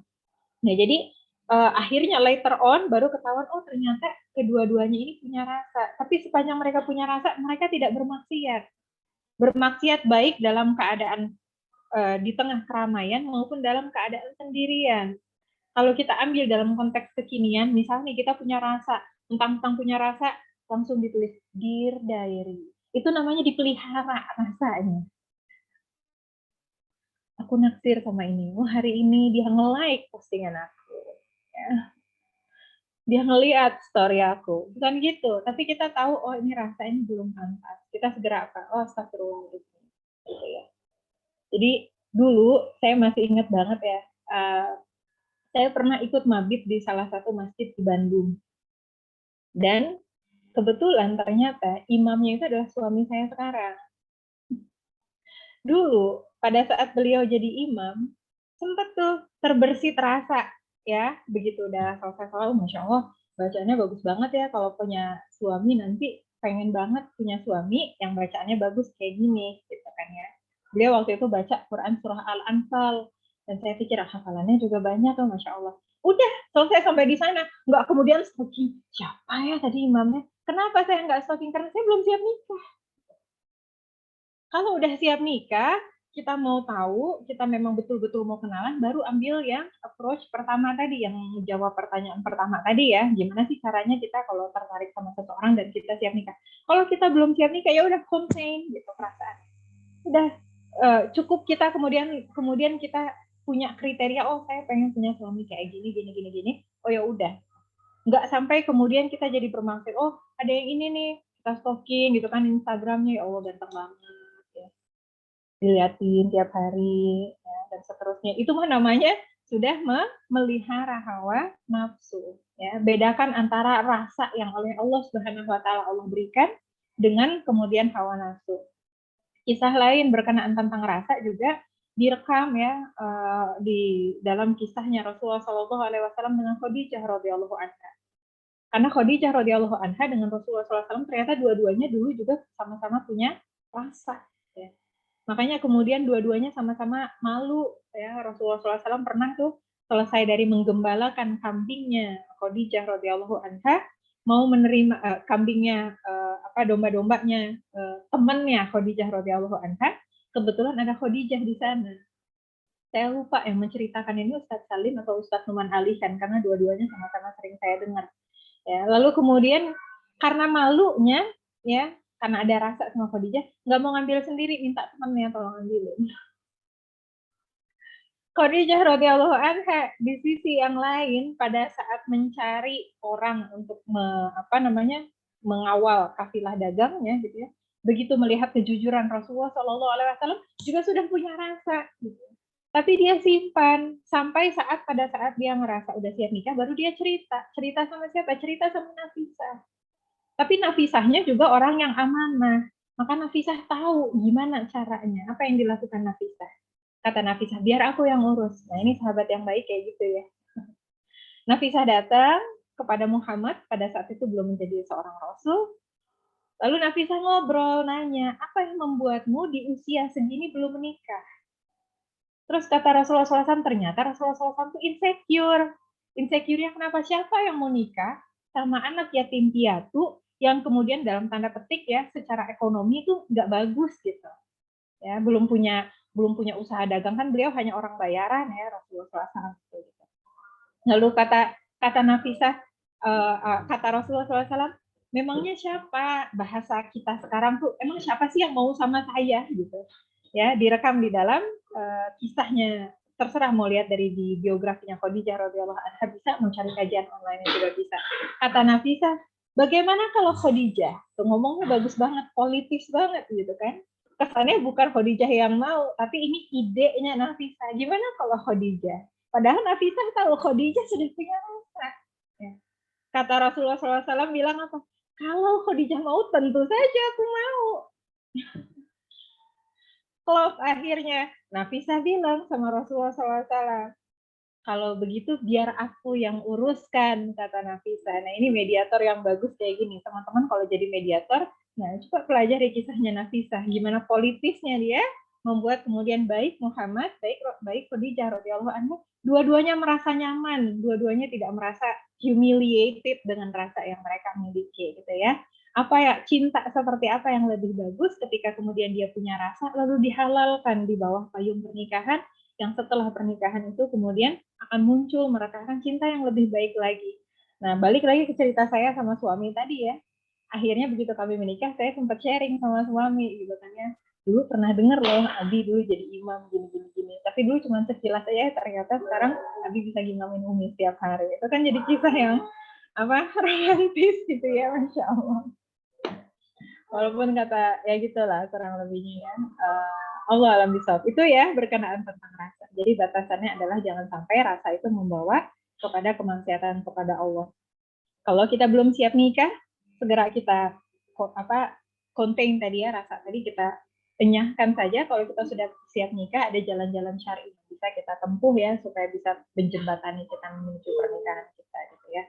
Allah alam bisawab gitu Asla. Masya Allah. Oke Teh, jadi mulai sekarang mari kita stop stalking para doi guys. Kita doain. Kalau doain boleh gak Teh? Kayak ngedoain dia sepertiga malam gitu. Kalau kemudian kita menyaksikan dia orang yang solid, kita rasa dia jodoh kita udah siap nikah, tadi batasannya, kita udah siap nikah belum? Ya. Kalau kita udah siap nikah, ayo kita misalnya berdoa, ya Allah, kalau dia jodoh terbaik aku, tolong mudahkan, tolong kasih petunjuk ini gimana. Tapi kalau enggak, ya enggak, jangan juga. Tapi kalau misalnya kita sendiri belum siap nikah, doa itu kan afirmasi ya. Coba tanya sama orang-orang psikologi, apalagi sekarang rame kan teori tentang afirmasi positif dan seterusnya. Doa itu lebih powerful dari afirmasi. Bukan hanya dia mengafirmasi diri kita, tapi itu meyakinkan kita ini ada Allah yang bisa menjadikan ini terjadi. Gitu. Maka afirmasinya powerful. Kalau kita belum siap nikah, kita ngedoain terus, itu namanya memelihara perasaan. Awalnya perasaannya benih, cuman tunas doang gitu. Karena dipelihara terus didoain, terus dibacain namanya, di-mention terus, akhirnya lama-lama jadi pohon rindang dan berbuah. Karena kitanya belum siap nikah, berproses juga nggak bisa. Tahu-tahu nerima undangan, oh dia sudah nikah, wah patah hati nanti ya. Jadi jangan dipelihara perasaannya ya, tapi tadi batasannya kalau udah siap nikah, ya udah berproses. Kalau udah berproses, bukan hanya boleh atau enggak, harus didoakan. Kalau kita berproses ya, kita udah proses sama orang, ya harus kita doakan dong, kita tanyain sama Allah, ya Allah ini benar atau enggak. Ya, kalau hati kita mantap, tolong dikuatkan gitu. Beda kan ya antara pada saat kita belum berproses dengan sudah berproses, antara kita sebelum siap nikah dengan kita siap menikah, semuanya kontekstual. Makanya kita harus lihat-lihat kita ada di posisi yang mana ya. Kurang lebihnya gitu Asla. Masya Allah. Oke Teh, mari kita jangan pelihara gitu ya, jangan pelihara perasaannya. Biarkan saja ketentuan Allah yang bakal menjadi skenario terindah gitu kan. Aduh, aku ngomong apa sih ya sebenarnya. Oke deh, kita next. Jadi ini langsung ke pembahasan tentang istri kayaknya. Pertanyaannya begini Teh, bagaimana cara menjadi istri yang baik dan solehah gitu. Terus apa saja hal yang harus dipantangi untuk menjadi istri yang solehah? Mungkin kayak do and don't-nya gitu. Gimana tuh Teh? Iya, ini sebetulnya panjang banget ya. Tapi Teteh mau kasih tahu dulu tentang fitrah seorang istri yang solihah. Jadi Rasulullah SAW itu pernah menyampaikan dalam salah satu hadis beliau ya, yang artinya adalah dunia ini adalah perhiasan dan seindah-indahnya perhiasan adalah seorang wanita yang solihah. Jadi kita harus menyadari potensi kita. Semua wanita yang ada di sini itu punya potensi menjadi perhiasan paling indah di dunia. Bukan berarti menurunkan standar kita. Oh, berarti kita ini komoditi ya. Berarti kita ini cuma produk, kita cuma objek, bukan. Tetapi itu adalah bahasa kiasan untuk menunjukkan betapa perempuan itu dijadikan oleh Allah Subhanahu wa taala indah, khususnya yang paling indah adalah perempuan-perempuan yang dia solihah. Allah Subhanahu wa taala bahkan menyebutkan zuyyina lin-nasi hubbus syahawati minan nisa. Nanti cek sendiri ya di Quran surah Ali Imran ayat ke-14. Dijadikan indah dalam pandangan manusia ya, keinginan ya, yang kuat dalam jiwa manusia terhadap minan nisa, dari para perempuan. Baik secara fisik, baik secara psikis, ada ketertarikan kepada perempuan. Manusia itu termagnet oleh perempuan. Ya, yang laki-laki senang sama perempuan, yang anak-anak juga senang sama perempuan. Perempuan itu punya daya tarik tersendiri. Dia dilihat itu indah, dan dibersamai juga menenangkan. Itu fitrahnya perempuan, dia memang dijadikan indah. Bukan hanya itu, khususnya ketika menjadi seorang istri, kata Rasulullah SAW, sebaik-baik perbendaharaan seorang laki-laki. Lagi-lagi ya, perbendaharaan ini bukan berarti kita produk, bukan berarti kita barang yang diperjualbelikan, bukan, itu bahasa kiasan. Artinya adalah sesuatu yang kemudian dimiliki oleh seorang laki-laki di dalam kehidupan dia, adalah seorang apa, kata Rasulullah SAW, seorang istri yang solihah, yang kemudian ketika ia dipandang, ia menyejukkan hati. Ketika dia kemudian diperintah dalam ketaatan itu penjelasannya ya, kata para ulama, diperintah dalam kebaikan, maka dia taat, si perempuan ini, si istri ini. Dan ketika dia ditinggalnya bukan berarti ditinggal, oh, ya aku tinggalin kamu, bukan. Saya ditinggal pergi kerja, tinggal pergi keluar rumah atau apa. Si istri ini akan menjaga kehormatan suaminya. Maka ini sebaik-baik perbendaharaan seorang laki-laki. Artinya, di dalam Islam, namanya perempuan itu oleh Rasulullah SAW dijelaskan sebagai sesuatu yang kemudian sangat-sangat berharga yang dimiliki oleh seorang laki-laki. Dan berlaku juga kebalikan, ya. Jangan kemudian gara-gara hadis ini kesetaraan gender. Berlaku juga kebalikannya. Ya. Bagi kita para perempuan, salah satu rezeki yang luar biasa yang oleh Allah SWT dikaruniakan kepada kita, ketika kita memiliki seorang suami, seorang kawan, yang dia akan menjadi salah satu jalan turunnya tadi sakinah mawaddah rahmah dalam kehidupan kita. Tinggal PR-nya bagaimana. Sebetulnya tadi sebagian besar sudah disampaikan ya, dengan mempersiapkan ilmu dan sebagainya gitu. Tetapi kalau Teteh boleh highlight, ilmu itu akan kerasa manisnya ketika kita amalkan. Ilmu itu akan kerasa manisnya ketika kita amalkan. Pengamalan dalam apa? Contoh, dalam ibadah. Karena kan nanti dalam mempelajari ilmu-ilmu menjadi istri yang baik itu kan akan banyak ya, spektrumnya akan luas. Semuanya dipraktekkan gitu ya. Tetapi beberapa highlight dari Teteh, pertama misalnya pengamalan ibadah. Ibadah ini ya, ketika kita nanti sudah menikah, itu akan menjadi syiar yang begitu powerful kepada suami. Banyak orang bilang, oh suami aku nggak mau berubah, suami aku nggak mau dikasih tahu. Pertama, kitanya sendiri sudah meneladankan belum? Karena manusia itu fitrahnya senang sama yang baik. Kebayang nggak gimana perasaan seorang suami? Terlepas dia rajin tahajud ataupun enggak. Ketika memiliki seorang istri, setiap sepertiga malam istrinya bangun, sholat tahajud mendoakan suami. Gimana perasaan suami? Gimana perasaan seorang suami? Yang dia misalnya ngelihat entah istrinya sibuk kerja, entah istrinya sibuk di rumah, dia rajin sholat duha, dia rajin tilawah harian, dia rajin zikir. Istrinya lagi masak sambil sholat. Ya. Istrinya lagi nemenin anak-anaknya misalnya sambil zikir. Gimana perasaan suaminya? Nambah nggak rasa cinta? Dan magnificently, ya, luar biasanya lagi. Ketika seorang istri ini dia rajin beribadah kepada Allah Subhanahu wa Ta'ala, rumahnya lebih banyak malaikat atau lebih banyak setan? Lebih banyak malaikat. Akan lebih banyak jin yang baik atau jin yang buruk? Lebih banyak jin yang baik. Itu ngaruh nggak bagi kondisi rumah? Sangat berpengaruh. Sangat berpengaruh. Itu baru dari bab ibadah. Ketika kemudian rumah itu banyak malaikatnya, banyak jin baiknya, yang ngegodain dikit atau banyak?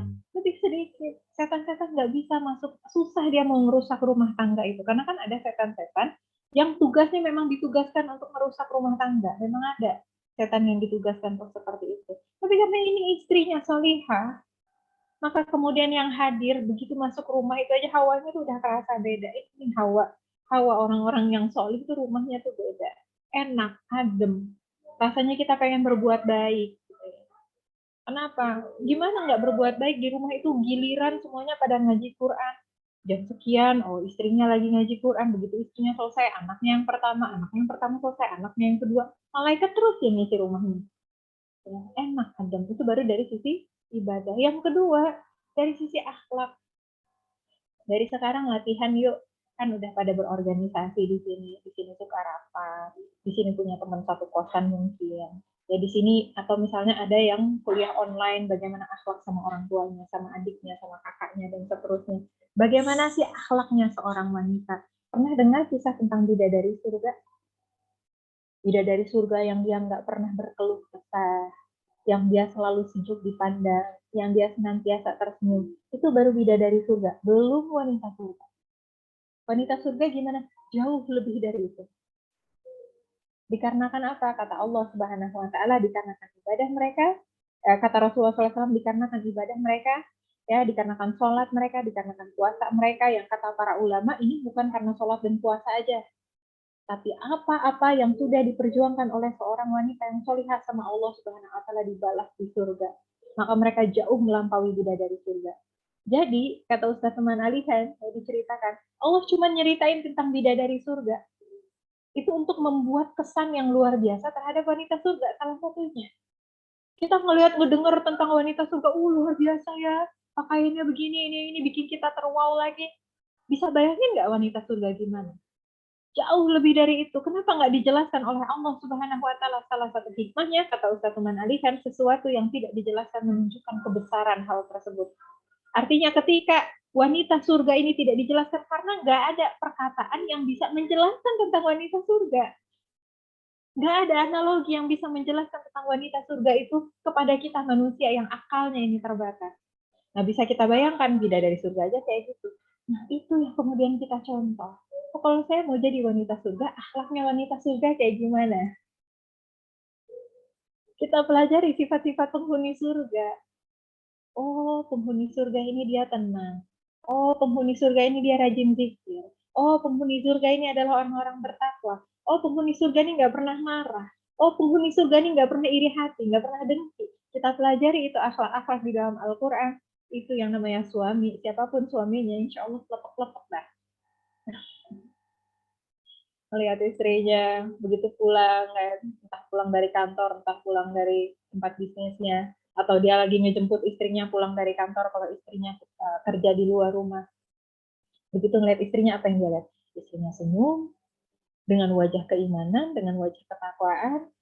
Suaminya yang misalnya di kantor habis dimarahin bos, atau disikut teman, atau tikung, tekan kerja, dan seterusnya, hilang semua masalahnya. Sebagaimana Rasulullah Shallallahu Alaihi Wasallam ketika mendapatkan wahyu pertama, berat kan? Sampai gemetar, sampai menggigil. Siapa yang didatangi Rasulullah Shallallahu Alaihi Wasallam? Apakah pamannya yang selama ini membesarkannya? Nope. Apakah datang kepada sahabatnya Abu Bakar As-Siddiq? Nope. Rasulullah Shallallahu Alaihi Wasallam, manusia paling mulia di dunia, datang kepada istrinya Khadijah radhiyallahu anha. Kenapa? Akhlaknya baik. Begitu Rasulullah SAW datang, selimuti aku. Khadijah radhiyallahu anha yang bijaksana tahu ini bukan saatnya untuk menginterogasi suaminya. Kamu dari mana sih? Dari tadi ditungguin nggak pulang-pulang. Kamu enggak begitu. Langsung diselimutin, ditenangin, diinikan nanti. Itu hanya sepercik dari bagian dari akhlak seorang wanita muslimah. Makanya saya sering sampaikan di mana-mana, di kelas nikah manapun kayaknya saya sampaikan. Pelajari Islam secara menyeluruh. Persiapan pranikah itu bukan cuma tentang ilmu-ilmu pernikahan, tetapi basicnya adalah bagaimana kita menjadi individu muslim yang baik, baik secara akidah maupun ibadah maupun akhlak. Karena hal-hal fundamental di dalam keluarga, bagaimana cara bersikap kepada suami, itu basisnya adalah akhlak-akhlak yang basic bagaimana kita kepada muslim yang lain. Nggak saling suudzon, nggak saling berburuk sangka. Berarti kita harus gimana? Harus baik sangka sama suami. Kita ngelihat kekurangan suami itu, misalnya kayak sekarang tuh yang biasanya saya suka terima, ya teh, soalnya suami aku tuh nggak mau terlibat dalam pengasuhan anak. Suami aku tuh egois, cuma bisanya nyuruh-nyuruh doang, dan seterusnya. Coba kalau dilihat dengan husnuzon, dengan baik sangka, kenapa ya suami aku kayak gitu? Ngobrol sama suaminya, oh baru tahu, oh ternyata ayahnya suaminya dulu kayak gitu. Ayahnya suaminya dulu kalau pulang kerja cuma buka koran, minta tolong dibikinin kopi, pantesan anaknya jadi kayak gitu. Oh ternyata suaminya nggak tahu tentang konsep suami di dalam Islam seperti apa.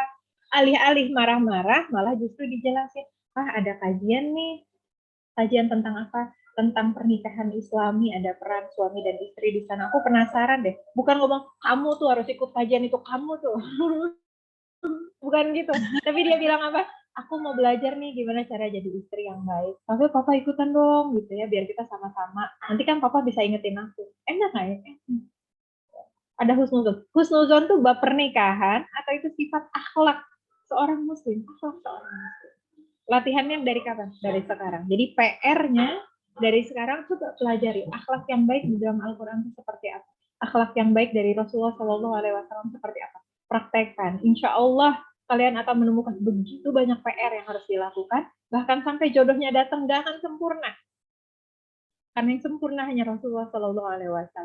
Maka kita lakukan usaha sebaik kita, tapi kemudian hasilnya kita tawakal kepada Allah Subhanahu Wa Taala. Allah alam, itu mungkin aku. Masya Allah, mantap teh. Berarti teman-teman, ayo kita kerjain PR-nya, nyicil yuk. Biar bisa jadi istri soleha gitu nanti. Jadi jangan deadliner gitu ya guys ya. Udah sih. Oke, mungkin ini pertanyaan yang terakhir nih teh. Begini pertanyaannya. Pengalaman atau sharing pembicara terkait menikah dan menjadi seorang istri. Misalnya nih teh, apakah setelah selesai S1 langsung kerja, baru nikah, atau lanjut kuliah S2 dulu, baru nikah, atau mungkin langsung nikah gitu teh. Nah, menurut teteh gimana sharingnya? Ya, sebelumnya saya belum bisa menghilangkan perkataan deadliner dalam pikiran saya. I cannot get rid of deadliner. Tadi ya Asla bilang kocak banget. Jangan jadi deadliner, tapi that is so true.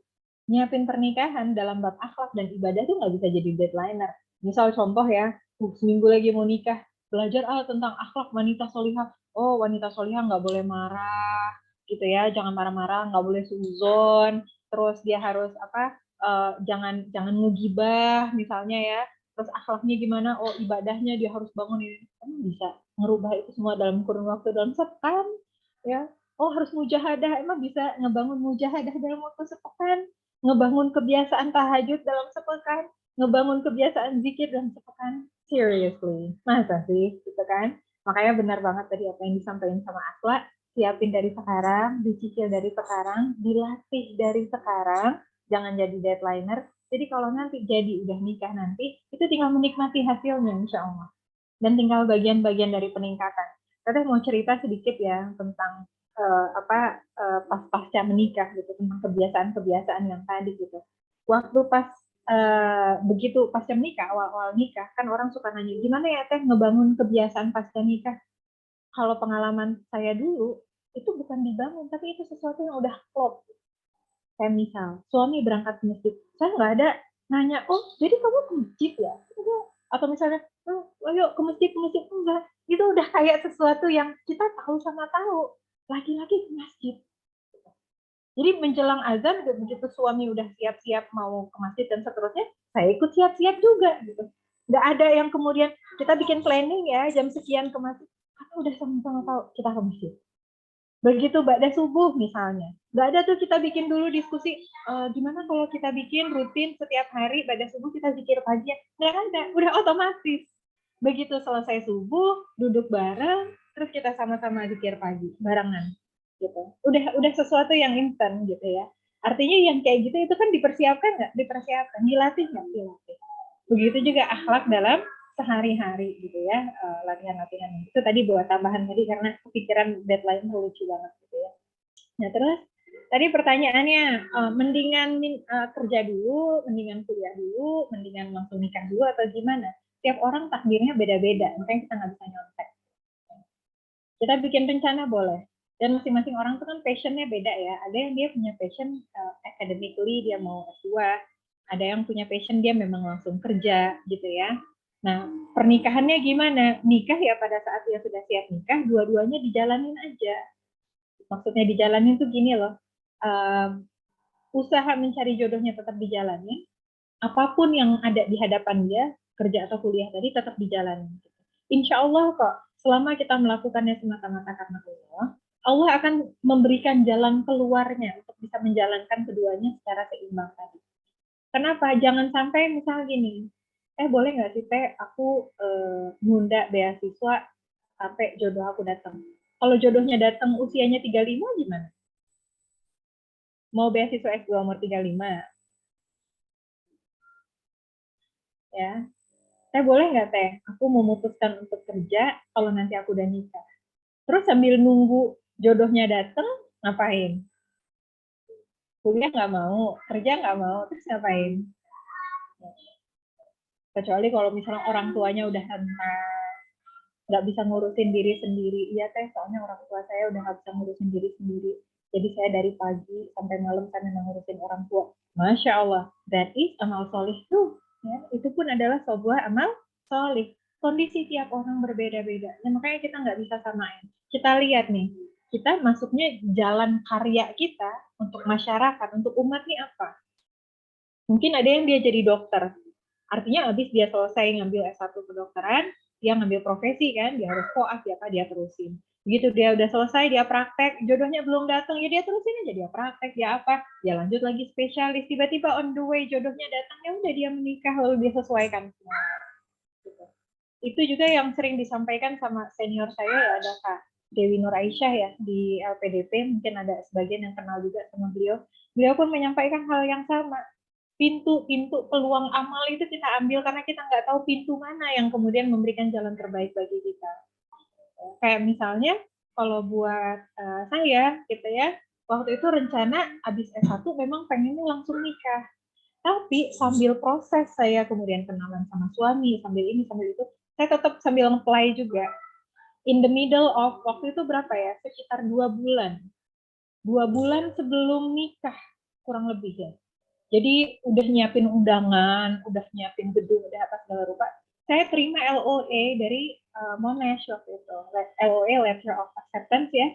Jadi udah keterima di Monash University, ya saya kabarin aja sama calon suami ya bahwa ini saya udah keterima di Monash. Kira-kira gimana? Gitu kan ya. Masih tetap mau lanjut atau enggak? Padahal itu lamaran udah, tapi saya tetap nanya sama beliau. Dan pada saat proses ta'aruf saya sudah sampaikan saya memang ada rencana buat kuliah ke luar negeri. Saya sampaikan saya daftar ke sini. Pokoknya progres semuanya disampaikan. Jadi begitu kemudian udah datang kabar, suami juga nggak kaget. Hah? Kamu mau lanjut sekolah? Enggak gitu. Jadi malah justru itu menjadi kabar baik gitu kan ya. Alhamdulillah waktu itu suami saya juga punya niat buat sekolah bareng ke luar negeri gitu ya. Akhirnya gimana cara manage-nya, tinggal diatur aja gitu. Kayak misalnya setelah udah nikah, namanya orang udah nikah, alhamdulillah biiznillah kan hamil ya, waktu itu ya hamil. Jadi pas-pasan banget saya itu lahiran, masih ingat banget tuh. Saya lahiran itu sepekan setelah sepekan atau beberapa pekan lah, takut salah ya, dapat info keterima beasiswa LPDP. Jadi lagi di toko bayi, tahu toko Lavi yang dekat ITB itu, banyak kok anak-anak ITB di situ, Lavi House ya, di dekat apa Imam Bonjol, ya di area situ. Itu saya lagi di sana. Terus dapat kabar, oh saya keterima LPDP, itu lagi nyari baju bayi. Apa yang langsung kepikirannya, saya gimana kuliah sambil bawa bayi, ya. Bahkan untuk bisa ikut pelatihan LPDP, kata suami, insya Allah bismillah, menuntut ilmu itu karena Allah, kita mendidik anak juga karena Allah, insya Allah ada jalan. Itu waktu itu suami bilang kayak gitu. Lahiran, begitu lahiran, 2 hari setelah lahiran dapat pengumuman apa? Pembagian PK. PK itu persiapan keberangkatan. Ya. Nah, jadwal saya ini agak mepet. Kalau dimundurin, intake-nya keburu habis karena saya harus intake Februari, Yusuf itu lahir 1 November. Sementara persiapan keberangkatan ini wajib. Ya, proses dari persiapan keberangkatan untuk bikin visa apa segala rupa itu kurang lebih 1,5 bulan atau 2 bulan. Jadi nggak bisa enggak, berarti saya harus ikut pelatihan tanggal 23 November. Saya lahiran 1 November. Jadi waktu itu nerima itu, luka aja belum sembuh. Bayi masih nyusuin. Gimana? Oh, suami yang bantu urusin apa persiapan dan sebagainya. Sama panitia diizinkan, alhamdulillah ada kemudahan dari Allah, kata panitia apa dari LPDP apa, suaminya dibawa aja, nanti ada ruangan khusus, bisa menyusui, bisa begini, bisa begitu dan seterusnya. Ya udah saya berangkat. Walaupun ya ada batasan ya, orang-orang outbound, saya enggak lah, orang baru nifas, baru 3 minggu lahiran masa ikutan outbound. Ya, ada kegiatan-kegiatan aktivitas yang dibatasi, tapi alhamdulillah bisa dijalanin nggak? Alhamdulillah bisa. Jadi kalau ada yang lihat foto di Instagram, tapi kayak postingannya udah lama ya, saya gendong YouTube di PK LPDP. Nah itu saya baru 3 minggu habis lahiran ya, kurang lebihnya gitu ya. Alhamdulillah selalu ada jalannya. Begitu juga pada saat berangkat. Orang kan banyak banget ngomong, udah bayinya tinggalin aja. Ya. Jadi membentur-benturkan antara pernikahan, anak, dan kuliah. Bayinya tinggalin aja. Tapi kata suami, nah kita bawa aja, insya Allah ada jalan. Akhirnya ternyata bisa nggak bisa. Gitu. Bayi bisa dibawa ke kelas, saya bawa ke kampus. Saya izin mau nyusuin keluar kelas, izin sama dosen. Deg-degan ya, iyalah deg-degan. Kelas pertama udah mau izin keluar gitu kan. Saya bilang sama dosen, ini saya punya bayi di luar, saya pumping gagal, nggak bisa keluar, asi perahnya, gitu kan ya. Kata dosennya apa, just bring your baby in, so you can still listen. Bawa aja bayinya ke dalam, supaya kamu tetap bisa ngedengerin. Baik banget. Alhamdulillah. Ketika Allah menghendaki sesuatu, Allah akan jadikan alam semesta menjadikan apa yang harus kita dapatkan. Itu kekuasaan Allah. Bayi saya bawa masuk ke dalam, jadilah Yusuf tuh usia 3 bulan setengah ya. Jadi mahasiswa termuda di Monash ya, dibawa di dalam kelas. Gitu juga ketika akhirnya saya hamil lagi. Anak kedua itu lahir 2. H-2 sebelum saya final exam. Jadi begitu saya lahiran, saya kontak dosen, saya sampaikan saya baru melahirkan anak kedua gitu. Untuk examnya seperti apa? Kata dosennya udah sebulan lagi aja, kamu jangan mikirin ujian dulu. Kamu recovery dulu. Alhamdulillah dikasih kemudahan. Semester depannya lagi nyusuin 2 bayi, bisa nggak? Bisa, insya Allah. Ya, dijalanin aja. Yang bikin takut tuh apa? Karena cuma dibayangin. Ngebayangin, aduh repot banget ya nanti bawa bayi ganti popoknya gimana? Kalau dia nangis gimana? Kalau dia ini itu gimana? Pada saat dijalanin ditolong sama Allah, pasti tahu. Itu kasus saya menikah sambil kuliah. Mungkin nanti ada kasus yang lain. Ya. Menikah sambil punya anak sambil jadi dokter, menikah sambil punya anak sambil jadi dosen, menikah sambil punya anak kemudian dia jadi peneliti, menikah sambil punya anak mengelola komunitas, menikah sambil punya anak ini itu dan seterusnya. Alhamdulillah biiznillah manusia diciptakan oleh Allah Subhanahu wa taala multi peran. Dan Allah setiap kali ngasih peran, ngasih tanggung jawab, Allah akan fasilitasi kita. Allah akan kasih potensi sama kita. Apa kata Allah Subhanahu wa taala? Di Quran surah Al-Baqarah ayat 30, ya wa idqala lil malaikati inni ja'ilun fil ardi khalifah. Dan ingatlah ketika Allah menciptakan menyampaikan di hadapan seluruh para malaikat, aku ingin menjadikan di atas muka bumi ini khalifah, pemimpin, penjaga, ya, pengganti. Pengganti itu maksudnya generasi yang akan menggantikan generasi sebelumnya. Jadi khalifah ini punya sifat menggantikan generasi sebelumnya. Yang Allah bicarakan siapa? Tafsir, di dalam tafsir beliau, yang menjadi khalifah itu bukan cuma laki-laki, tapi juga perempuan. Yang menjadi khalifah bukan cuma Adam, tapi Adam, Hawa, dan seluruh keturunannya.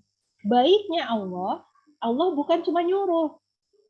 Ayat selanjutnya kata Allah apa? Allah mengajarkan wa 'allama Adamal asma'a kullaha, dan Allah mengajarkan kepada Adam asma-asma semuanya. Allah memberikan ilmunya. Allah ciptakan Adam dengan jasad menjalankan perintah itu, dan Allah ciptakan kita semua untuk menjalankan peranan kita. Jadi jangan berpikir bahwa aduh gimana ya kalau aku nggak bisa. Orang Allah sudah menciptakan kita untuk bisa kok multi peran. Tinggal kemudian bagaimana pengelolaannya, dan kuncinya balik-balik lagi kepada takwa, ya. Balik-balik lagi kepada doa, balik-balik lagi kepada tawakal. Karena seberapa rapih pun persiapan kita nggak akan sempurna. Usaha kita akan selalu terbatas, maka kita tawakal dan meminta kepada Allah Subhanahu wa taala yang kuasa dan rahmatnya tanpa batas. Allah alam bisawab, gitu mungkin Afla ya, insyaallah. Masya Allah, Kak. Merinding banget gitu ya ceritanya. Begitu besar gitu keagungannya Allah gitu buat kita.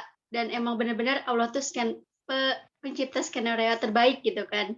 Nah, ini udah di akhir acara sih.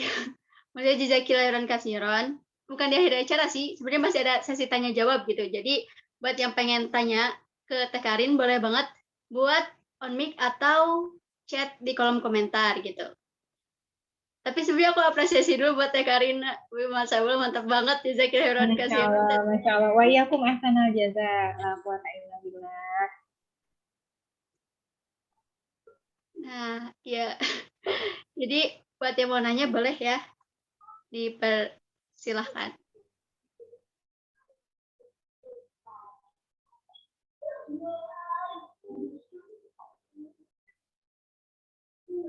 Ini anak-anak saya tadi dengerin kajian, terus sekarang mereka main boneka.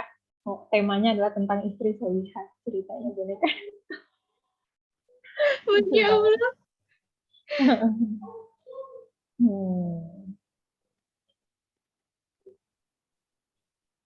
Oh, ini ada pertanyaan. Mungkin yang raise hand dulu kali ya. Iya. Mangga. Buat siapa tadi? Assalamualaikum Kak. Izin nanya ya, gimana kalau misalnya kita punya teman gitu kan, dia udah pengen nikah gitu, dan orang tuanya juga udah maksa lah istilahnya ya kalau di tempat kita, tapi kan dia seorang akhwat. Di sini posisinya kita sebagai teman dekatnya ingin membantu proses dia, tapi kita juga belum menikah gitu. Apa sebaiknya yang kita lakukan? Apakah boleh kita sebagai mediator yang belum menikah, atau kita mencari teman yang sudah menikah menjadi mediator teman kita tadi? Itu saja. Terima kasih. Wassalamualaikum warahmatullahi wabarakatuh. Waalaikumsalam warahmatullahi wabarakatuh. Ini jawabannya singkat, katanya jawab aja langsung Asla ya, biar bisa ada, kalau ada yang mau nanya lagi boleh.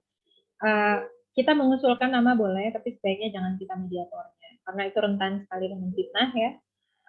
Jangan sampai nanti malah merusak hubungan antara dua insan, proses antara dua insan, karena kemudian belum menikah, kita nggak tahu bisikan-bisikan setan seperti apa, gitu ya, atau jangan-jangan itu jodohnya, malah jodoh mediatornya, dan seterusnya. Jadi kalau mau bantu mencarikan silahkan, tapi yang memediasi tetap orang-orang yang sudah menikah, dan insya Allah lebih paham agama. Allah alam bisawab. Itu mungkin ya. Masya Allah. Oke, semoga menjawab ya. Tadi yang nanya tuh Zahra ya? Yang tadi Noni, Zahra belum. Oh, Noni. Boleh sekarang Zahra, mangga. Assalamualaikum Teh, mau tanya, ada nggak sih sebenarnya kayak tanda-tanda kalau, jadi kayak kan tadi tuh udah ada pemaparannya tuh kalau misalnya kita tuh jangan takut dan sebagainya, tapi ada nggak sih kayak tanda-tanda sebenarnya kita tuh, apa ya, sebenarnya diri kita tuh kayak belum siap gitu buat nikah, walaupun kita kayak udah menepis takut-takut yang kita takutin, tapi sebenarnya kita tuh belum siap gitu buat nikah. Makasih Teh. Ya, sama-sama. Ini juga jawabannya singkat ya. Jadi ini hati-hati ya. Jadi kalau misalnya kita memang belum siap nikah, gitu ya, dan kita betul-betul menjaga ketakwaan kita kepada Allah SWT, Allah nggak akan kok nikahkan kita tanpa persiapan yang Allah rasa cukup gitu. Karena Allah tuh nggak akan menzolimi hambanya.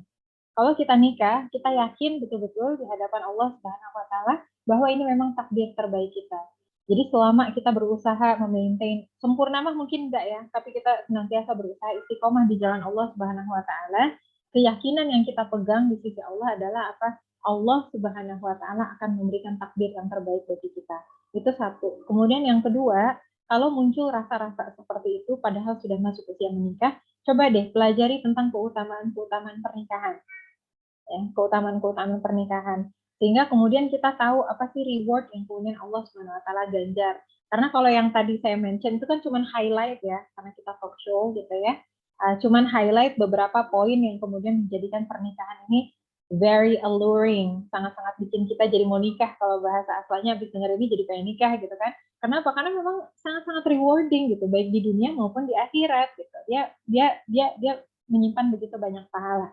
Nah, harapannya dengan nanti kita mempelajari tentang keutamaan-keutamaan tentang pernikahan, itu akan menghilangkan bab-bab yang tadi.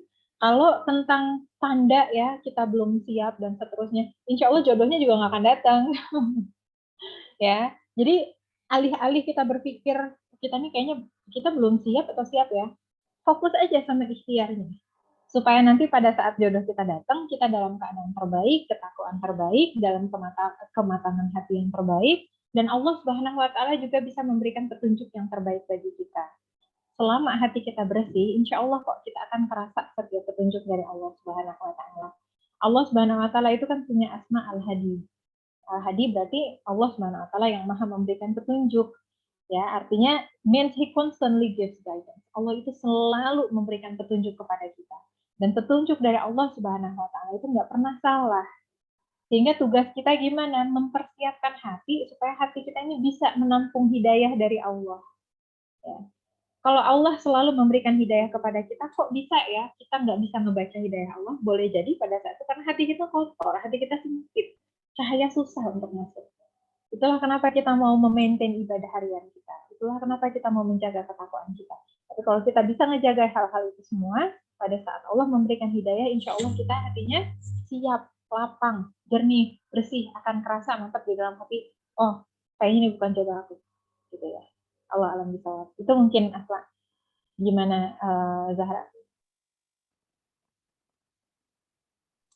Sudah cukup menjawab Teh, terima kasih. Masya Allah. Oke, mungkin ini pertanyaan terakhir ya dari yang ngacung dari tadi, kasihan mesti pegal. Itu Teh Aminah, mangga. Assalamualaikum Teh Karin. Ini tuh pengen nanya Teh, gimana caranya menjaga semangat ya Teh? Sebetulnya pengen lanjut S2 gitu. Cuma kan karena udah anak 3, kadang suka bisa nggak ya gitu ya Teh. Ada gitu aja Teh, biar semangat lagi. Subhanallah ya, dilema-dilema ibu yang sudah menikah, kemudian dengan rutinitas keseharian dan seterusnya. Sebetulnya kalau buat saya pribadi, balik lagi kepada hal fundamentalnya ya tentang why. Kenapa mau S2? Ya, kalau dia mau lanjut S3, kenapa dia mau S3? Bagi yang mau bekerja, kenapa dia mau bekerja? Jadi harus balik-balik lagi apa nih misinya gitu. Misinya harus jelas dulu. Kalau misinya sudah jelas, kita coba klarifikasi. Ini misi kita lakukan semata-mata karena Allah atau tidak. Kalau sudah semata-mata karena Allah, itu yang nanti akan jadi energi kita. Jadi energinya adalah ingin mendapatkan surga, kita ingin mendapatkan keridhaan Allah Subhanahu wa Ta'ala dengan apa yang kita lakukan tadi, maka itu yang insya Allah akan menjadi motivasi kita untuk melakukan berbagai persiapan-persiapan yang harus dilakukan. Nah, kalau misalnya sudah mantap dalam bab tadi, sudah ketemu why-nya, karena sudah menikah, berarti tahap keduanya gimana? Diskusikan sama suami gitu. Diskusikan sama suami keinginannya apa, harapannya apa yang ingin dicapai dan seterusnya gitu ya, dan sebagainya. Karena mungkin setiap keputusan itu kan akan memberikan konsekuensi. Ada konsekuensi yang harus kita ambil. Namanya orang pengen banyak amal, namanya orang pengen banyak pahala, pasti harus ada perjuangan gitu ya. Artinya kalau ada perjuangan, kita keluar dari, bukan berarti sekarang nggak berjuang ya, tapi keluar dari beyond dari ranah perjuangan kita. Kebayang ya yang saya maksud ya? Keluar dari kenyamanan kita harus ada perjuangan lebih dan seterusnya. Dan itu membutuhkan kedua pihak, adanya support dari baik itu dari istrinya yang melakukan maupun dari suaminya. Kalau suaminya ternyata sudah setuju, sama-sama istikharah, sudah sama-sama sepakat dan seterusnya, baru ke dalam bab teknis. Dalam bab teknis ya itu bisa cari di seminar beasiswa ya, atau baca bukunya atau apa, bagaimana cara kita mempersiapkan beasiswa dan sebagainya. Kalau kuncinya udah dapet, maka cara untuk istiqomah untuk mencapai cita-cita tadi adalah sesederhana dan sekompleks bagaimana kita istiqomah di jalan Allah. Bagaimana kita istiqomah untuk masuk surga. Karena itu bagian dari planning kita mau masuk surga. Bayang ya analoginya ya. Sehingga tidak dipisahkan nih antara istiqomah di jalan Allah dengan istiqomah menggapai beasiswa. Karena menggapai beasiswa tadi bagian dari kita ingin masuk surga. Terus gimana dong Teh kalau gagal? Apakah berarti jadi gagal masuk surganya gitu kan ya? Nah itulah kembali lagi ke konsep tawakal. Kita sudah berusaha yang terbaik, hasil yang terbaik tetap dari Allah Subhanahu wa Ta'ala. Kalau sudah mempersiapkan, tapi ternyata beasiswa bukan jalan kehidupan kita, setelah kita coba usahakan, oh ternyata kayaknya ini memang bukan jalannya, pasti istiqoroh lagi gitu ya, kayak bukan jalannya dan seterusnya, ya sudah berarti Allah sudah mempersiapkan yang terbaik, yang lebih baik dari itu. sia-sia dong teh persiapannya. Nggak ada yang sia-sia. Minimal kita dapat pahala usaha. Minimal kita dapat kebijaksanaan dalam proses mengusahakan tadi. Minimal kemudian kita dapat pahala untuk setiap proses yang kita jalani, untuk setiap sholat, untuk setiap doa, untuk setiap. Jadi ketika kita melakukan semuanya karena Allah, insya Allah nggak ada yang sia-sia. Allah alam bisawab. Itu ya paling ringkasnya. Kira-kira kejawab nggak Teh Aminah? Insya Allah terjawab Teh. Jazakillah Semangat khair. ya. Wa'alaikum assalam jaza. Masya Allah. Sebenarnya ini pertanyaannya banyak banget ya Teh, tapi berhubung waktunya udah jam segini gitu kan. Jadi kita ini deh. Kita dengerin dulu closing statement-nya dari Teh Karin. Ya, paling sebagai penutup ya, ini kita melihat wajah-wajah yang unyu-unyu ya di screen, walaupun bagian pakai foto dan seterusnya ya. Tapi Teteh yakin di sini insya Allah gitu ya, adik-adik ini memberikan ingin memiliki kehidupan yang optimal sebagai bekal surga. Paling gitu ya, harapan Teteh karena kita tadi berbicara tentang konsep pernikahan dari mulai pra sampai dengan pasca menikah, lalu bagaimana memilih yang terakhir tadi ya, antara menikah, kerja, karya, dan seterusnya. Harapan Teteh kita semua bisa menjalani kehidupan ini dengan seimbang. Artinya jangan sampai ya pernikahan itu nantinya akan meredupkan karya, cita, dan amal soleh adik-adik, baik itu dari sisi ibadah maupun kepada masyarakat. Tapi jangan sampai sebaliknya juga ya karena ibadah atau karena kontribusi di masyarakat itu menghalangi atau menghambat untuk bisa mengoptimalkan kehidupan keluarga. Harapannya bisa seimbang. Nah, untuk bisa seimbang, tentunya persiapannya harus dimulai dari sekarang. Mempersiapkan fisik yang kuat. Bagaimana kita mau beramal banyak kalau fisiknya lemah, udah sakit-sakit, mudah capek. Mulai dari sekarang, diperbaiki pola makannya, pola tidurnya, pola olahraganya. Dipersiapkan dengan ruhiyah yang baik, dengan ketakwaan. Bagaimana kita mau istiqomah menanggung sebegitu banyaknya beban, kalau hati kita sempit, rapuh, mudah sekali patah dan putus asa. Kita butuh mental yang kuat, kita butuh ruhiyah yang jernih, dan itu hanya bisa kita dapatkan dengan ketakwaan dari Allah Subhanahu wa Ta'ala. Kita pun butuh ilmu yang berkesinambungan. Ilmu Allah sangat luas, kita habiskan seumur hidup sekalipun untuk mempelajari ilmu Allah, kita nggak akan bisa mempelajari itu semuanya. Banyak yang harus dipersiapkan, banyak. Tapi sebagaimana yang disampaikan oleh Musyrifah Teteh, misalnya Lana Salikah ya, kalau kita ingin amal-amal kita optimal, kalau kita ingin pahala-pahala kita optimal, maka bukan amanah yang dikurangi, tapi perjuangan dan pengorbanan yang ditambahkan. Allahu a'lam bishawab, mungkin itu yang bisa Teteh sampaikan di siang hari ini. Salam hangat, sayang Teteh untuk adik-adik semua yang hadir di sini.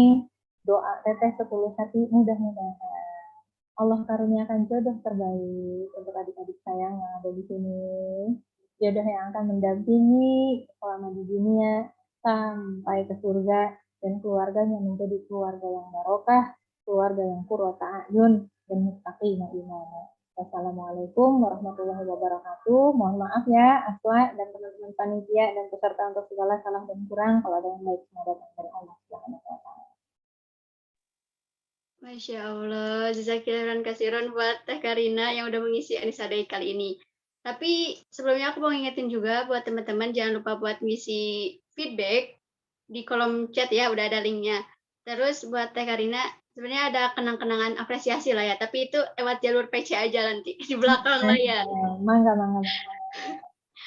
Oke deh, mungkin dari aku sendiri, Momod, mungkin ya mau minta maaf lah ya. Kalau misalkan tadi ada yang nyeleneh atau sebagainya lah, mohon dimaafkan ya guys ya. Nah dari aku sendiri, Asla pamit izin undur diri dari hadapan kalian dan aku kembalikan kepada MC kita. Mangga Alfit. Baik, terima kasih Masya Allah, luar biasa sekali. Alhamdulillah ya kita sudah menyelesaikan talk show hari ini bersama Kak Karina Hafman dengan tema Women of Your Dreams. Jazakillahu khairan katsiran, Kak Karina hari ini udah share banyak banget tentang gimana caranya menjadi istri solihah, mulai dari mempersiapkan dari sekarang nih, belum menikah, sampai nanti ketika menghadapi banyak masalah di rumah tangga. Atau bahkan mungkin para partisipan ini jadi kayak Kak Asla ini, jadi ya makin ngebet nikah ini ya. Tapi apapun rencana kita, apapun pilihan kita, semoga selalu diridhoi oleh Allah SWT. Amin. Nah, sebelumnya teman-teman partisipan jangan leave dulu nih karena kita ada sesi dokumentasi. Nah, bagi partisipan yang mau on cam, mau cari kerudung dulu nih, boleh ditunggu sekitar 1-3 menit, kita mau dokumentasi. Sama jangan lupa link feedback-nya ya, teman-teman.